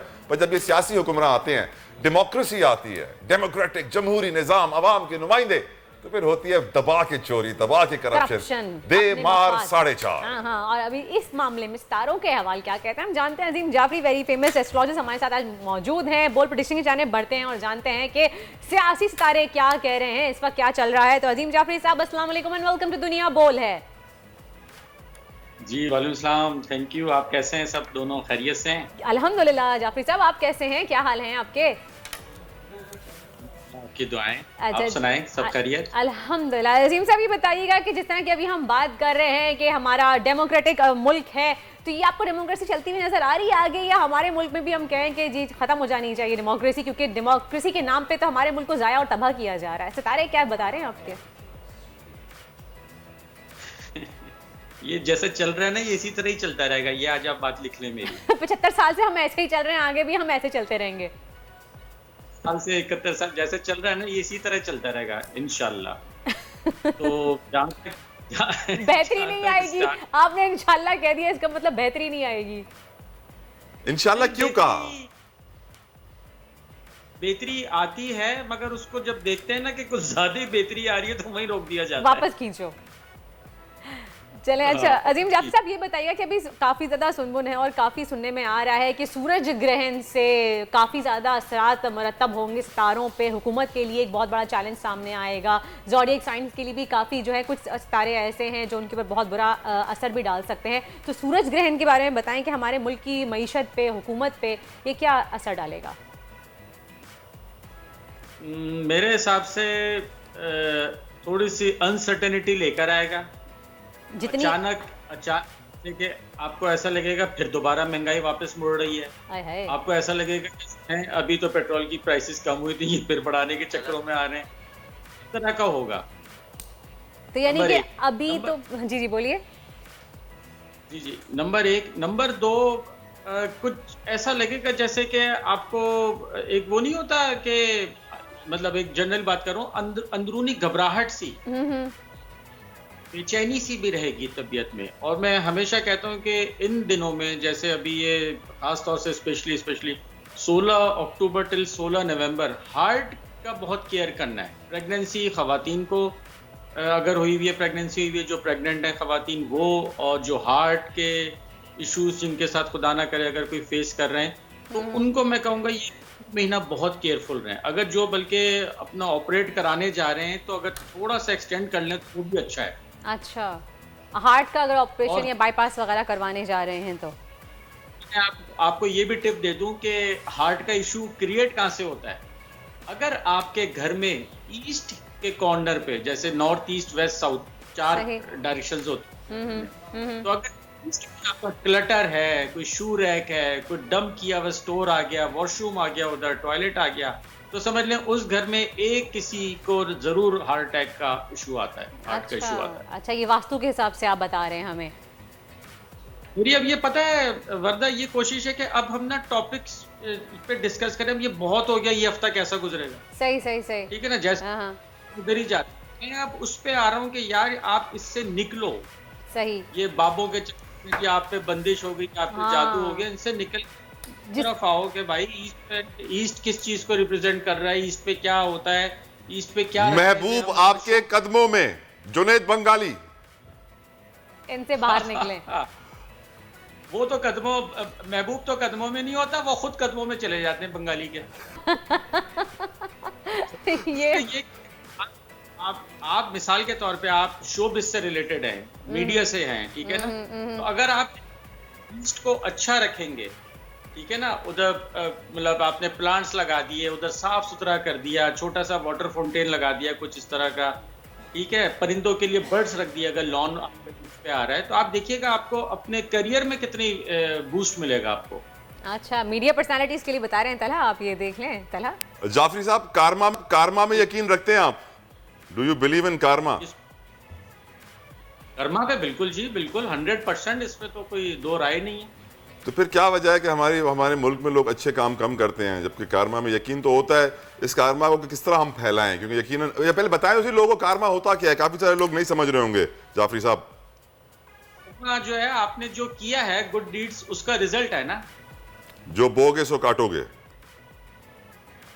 जो बोगे सो काटोगे। लेकिन हमने जो बोया है सर, उसमें तो सिर्फ करप्शन है, झूठ है, चोरी है, फ्रॉड है, धोखेबाजी है, 400 BC है, तो अब काटेंगे क्या हम? हाँ बस ये, हाँ नेचर से दूर होते जा रहे हैं। चलें, नेचर से। अजीम साहब, हमारे पास काफ़ी ज़्यादा रिक्वेस्ट भी आती है, लोग कोशिश करते हैं कि उनको उन सितारों के बारे में पता चलता जाए, तो आप ये बता दें कि किन सितारों के लिए ये हफ्ता बहुत बेहतरीन साबित होगा और किन सितारों को एहतियात और परेशानी या फिर कोई सदका वगैरह निकालने की ज़रूरत है। देखें, ये बात, ये जो हम कर्मा की बात कर रहे थे ना अभी, तो वो इसी पे आके रुकती है कि हम सदकों से दूर हो गए। बिल्कुल, हमने सदका दिया है, हम सदके अवॉइड करते हैं, ठीक है ना, और जो बड़ा आदमी है वो मुंह उठाया, चलो भी वो ऊंट का सदका कर दिया, गाय का, बकरे का, ना दिन देखा ना टाइम देखा। अच्छा, जो आदमी है उसको अगर कहो कि आपके बच्चे के साथ ये प्रॉब्लम, नहीं बच्चे ये कहाँ मानते हैं। हाँ। अजीम साहब, आप भाई कहाँ मानते हैं, मैं तो 2 लगाऊं और मनवा लूं बच्चों को, हमने तो ऐसे ही किया। हाँ, अब ये जहाँ ये थिंकिंग होगी ना कि नहीं कौन करे, इससे क्या होगा, अच्छा बस, तो फिर हम कहते हैं अच्छा फिर ऐसे ही रह चलने दें। अच्छा, अब आपने कहा कौन सा किंग का अच्छा जा रहा है, देखिए 24 तारीख को ना सीधा हो रहा है, स्ट्रेट हो रहा है, वीनस वाज रेट्रोग्रेड, ये अब सीधा हो रहा है। सीधा होता है तो काफी बेहतरी आती है, सही, पेंडिंग्स डिलेज आते हैं आपके रुकावटों में, वो सही होने शुरू होते हैं। 24 अक्टूबर को सही हो रहा है जी, 24 अक्टूबर को। अच्छा, 18 को वीनस लिब्रा में गई है, ठीक है ना, वीनस लिब्रा में गई है, तो वो वीनस वाली यानी कि लिब्रा वालों का अब बेहतर हो गया, उनका बहुत last 28 days was very hectic, ठीक है ना, अब वो अच्छा फील करेंगे। अच्छा, उसके बाद बारी है नेक्स्ट मतलब 24 नवंबर को जुपिटर ठीक हो रहा है, वो भी उल्टी चाल में, वो सीधा हो रहा है। अभी मुहतात रहना है अगर, तो सिर्फ और सिर्फ जो मेरी थोड़ा बहुत आता है मुझे हल्का फुल्का एस्ट्रोलॉजी, उसमें आपको लियो वालों को बहुत केयरफुल रहना है। अच्छा, हाँ, उनका डेबिलेशन में चला गया, उनके अपने से वर्स्ट उसमें चला गया, खराब घर में। तो जब आप खराब घर में कोई स्टेप लेते हैं तो उसका रिजल्ट खराब आता है। आपने अक्सर वो यार वो प्लॉट लिया, वो लेने के बाद 15 दिन बाद प्राइसेस गिर गई, नुकसान हो सकता है। हाँ, नुकसान, फजूल की भाग दौड़, खर्चे, एक्सपेंडिचर बेकार के, ट्रैवल किया है तो वो यूजलेस हुआ, वो बंदा नहीं मिला, वो फाइल नहीं साइन हुई, डिले आएगा, यानी काम में बिला वजह लियो के कामों में डिले आएगा, तो लियो वाले थोड़ा सा एहतियात करें, सदके वगैरह निकालें और अपने कामों को थोड़ा सा मजीद डिले कर दें, बाद में करें। कभी निकालें तो इतवार और मंगल के दिन परिंदों को बाजरा, और अगर आप थोड़ा सा छूट कर सकते हैं तो वो बहुत अच्छा होगा कि आप 5 किलो आटा दे दें। सही, 5 किलो आटा लियो वाले को दे दें, वो एवरी संडे एंड ट्यूसडे। चलें जी, सही। अगर हम स्टार्स की बात करें तो कैप्रिकॉर्न, एरीज और पाइसेस, उनके बारे में क्या कहेंगे आप? एरीज वालों का देखें, मून उनका मार्च जो है ना 3rd हाउस में गया हुआ है, उनमें अभी थोड़ा सा तेजी आएगी उनके कामों में, वो चाहेंगे बस जल्दी जल्दी काम अपने निपटाएं, तो अच्छा है क्योंकि उनका 10th हाउस और 11th हाउस भी 24 तारीख को सही हो रहा है, सही। तो उनका तो ठीक है, मगर उनको हार्ट का, अपने स्टमक का, इससे रिलेटेड थोड़ा सा जो है ना केयरफुल रहना पड़ेगा। प्रेग्नेंट है अगर कोई एरीज खवात तो ख्याल रखना पड़ेगा। एरीज के बाद टॉरस की जाने बढ़ते हैं। टॉरस वालों का बहुत अच्छा चल रहा है, उनका अपना 6th हाउस में गया हुआ है, काम में बिजी हो जाएंगे, मसरूफ हो जाएंगे, ट्रैवलिंग भी हो सकती है, पैसा भी आएगा, ठीक है। उस ये जेमिनाई वालों का अभी कंबस्ट हो गया, ग्रूब हो गया है, तो वो थोड़ा सा उनको ऐसा लगेगा कि वो जैसे थोड़ा सा वो पब्लिकली थोड़ा आने से अवॉइड करेंगे, जरा कहेंगे हाँ यार अच्छा वो फोन पे ही काम हो जाए तो अच्छा है, सोशल होना थोड़ा पसंद नहीं करेंगे। हाँ, बाकी मामला चलते रहेंगे। ठीक है। कैंसर वालों को उनको कल और परसों में कहीं से पैसे मिल सकते हैं, ठीक है ना। अच्छा, we are talking about ascendant and moon sign, not sun sign. अच्छा, ठीक है, ठीक। हाँ, तो अच्छा ये अब अच्छा, मैं आप आखिर में मुझे बताइएगा, अभी तो पहले आप सबका बता दें, फिर मैं चाहूंगी कि आप बताएं कि सन साइन और मून साइन में फर्क भी बताइएगा हमारे व्यूअर्स को। जी बिल्कुल, वो भी बताऊंगा। तो अच्छा, कैंसर वालों का 2 दिन में यानी कि कल और परसों में और या आज शाम में बहुत अच्छा है, पैसे मिल सकते हैं, कहीं से गेन्स हो सकती है। उनका थोड़ा सा केयरफुल रहना पड़ेगा, 2 दिन पहले उनके खराब थे, कल परसों शाम से और आज शाम से उनका थोड़ा सा बेहतर होना शुरू हो जाएगा, मगर फिर बार बार कहूंगा 16 नवंबर तक केयरफुल रहें। अच्छा, विर्गो वालों का हाँ ठीक है, फाइनेंशियली गेन्स का आगे अच्छे पैसे फिरना, ये वो ट्रैवलिंग, शादी ब्याह की बात याद ये चलेगी। जाफरी साहब कितनी शादियां की हैं आपने? शादियां की हैं आपने? मैं तो भाई अभी रुक ही नहीं रहा हूँ, अभी रुकूंगा तो बताऊंगा। ये है मर्द, सही जवाब, ये है असल मर्द। देखा वर्दा आपने, ऐसे भी लोग होते हैं हमारी दुनिया में। थैंक यू जाफरी साहब, अल्लाह आपको खुश रखे, मौला आबाद रखे।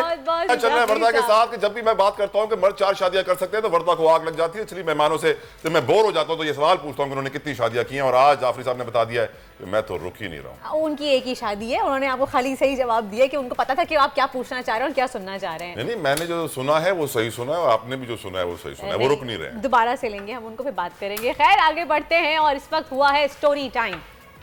Story time? यस, ये हमने एक नया सेगमेंट इंट्रोड्यूस करवाया है हमारे बताइए मुझे इसके बारे में। एक बादशाह ने किसी से फरमाइश की थी कि मुझे कोई ऐसी चीज दो जिसको देखकर मेरा मिजाज बदल जाए, यानी कि जब भी मैं गमजदा हूँ तो जब भी मैं उस चीज को देखूं तो मैं खुश हो जाऊं। एक नई बीवी मिल गई होगी उसे। नहीं, चले आप यहाँ पे हमें डालना चाहिए। और उनके बादशाह क्या था कि और जब मैं बहुत ज्यादा खुश हो जाऊं, वो चीज देखूं, तो उस दौरान उन्होंने कहा कि जब भाई देने वाले ने, जब जो ही बादशाह को चीज़ दी, उसने कहा कि इसकी ख्वाहिश को ये पूरा कर देता है। उन्होंने पता नहीं कोई चीज़ दी बादशाह को, एक अंगूठी दी थी। उन्होंने कहा कि जब भी आप इसे जो ख्वाहिश जाहिर करेंगे वो आपकी ख्वाहिश पूरी हो जाएगी। को बादशाह को बहुत पसंद आई, और उसके बाद बादशाह जब भी गमज़दा होता था वो उस अंगूठी को देखता था और अपना गम भूल जाता था। तो ये एक स्टोरी थी, और इसके एंड में क्या हुआ ये हम आपको बताएं कि जी वो एक अंगूठी में एक नगीना था, एक पत्थर था, और पत्थर पे कुछ लिखा हुआ था, और उस पे जो लिखा हुआ था वो क्या था? वो लिखा ये था कि वक्त कभी एक सा नहीं रहता। तो ये स्टोरी थोड़ी सी लंबी थी, मैंने बहुत शॉर्ट की क्योंकि हमारे पास टाइम नहीं था। यानी कि उस अंगूठी पे आप ये हमेशा याद रखें, जो अंगूठी में बात लिखी थी कि वक्त कभी एक सा नहीं रहता, तो कभी मायूस मत होइए। अगर आप कभी गमज़दा हैं तो इस बात को याद रखिए कि वक्त बदलता रहेगा। अपना ख्याल रखिए, अल्लाह हाफ़िज़।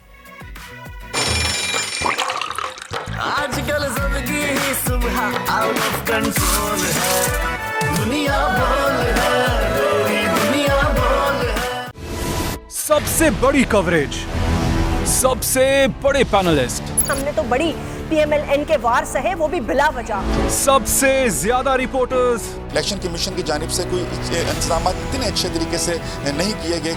बोल की रिवायत, सबसे पहला नतीजा। अहम खबर है बहावलनगर भी कप्तान का, पीटीआई कामयाब, मुकम्मल गैर हतमी गैर सरकारी नतीजा सिर्फ बोल न्यूज पर। लम्हा बा लम्हा इलेक्शन की खबर सिर्फ बोल पर। सब्सक्राइब करें और बेल दबाएं ताकि कोई खबर रह न जाए।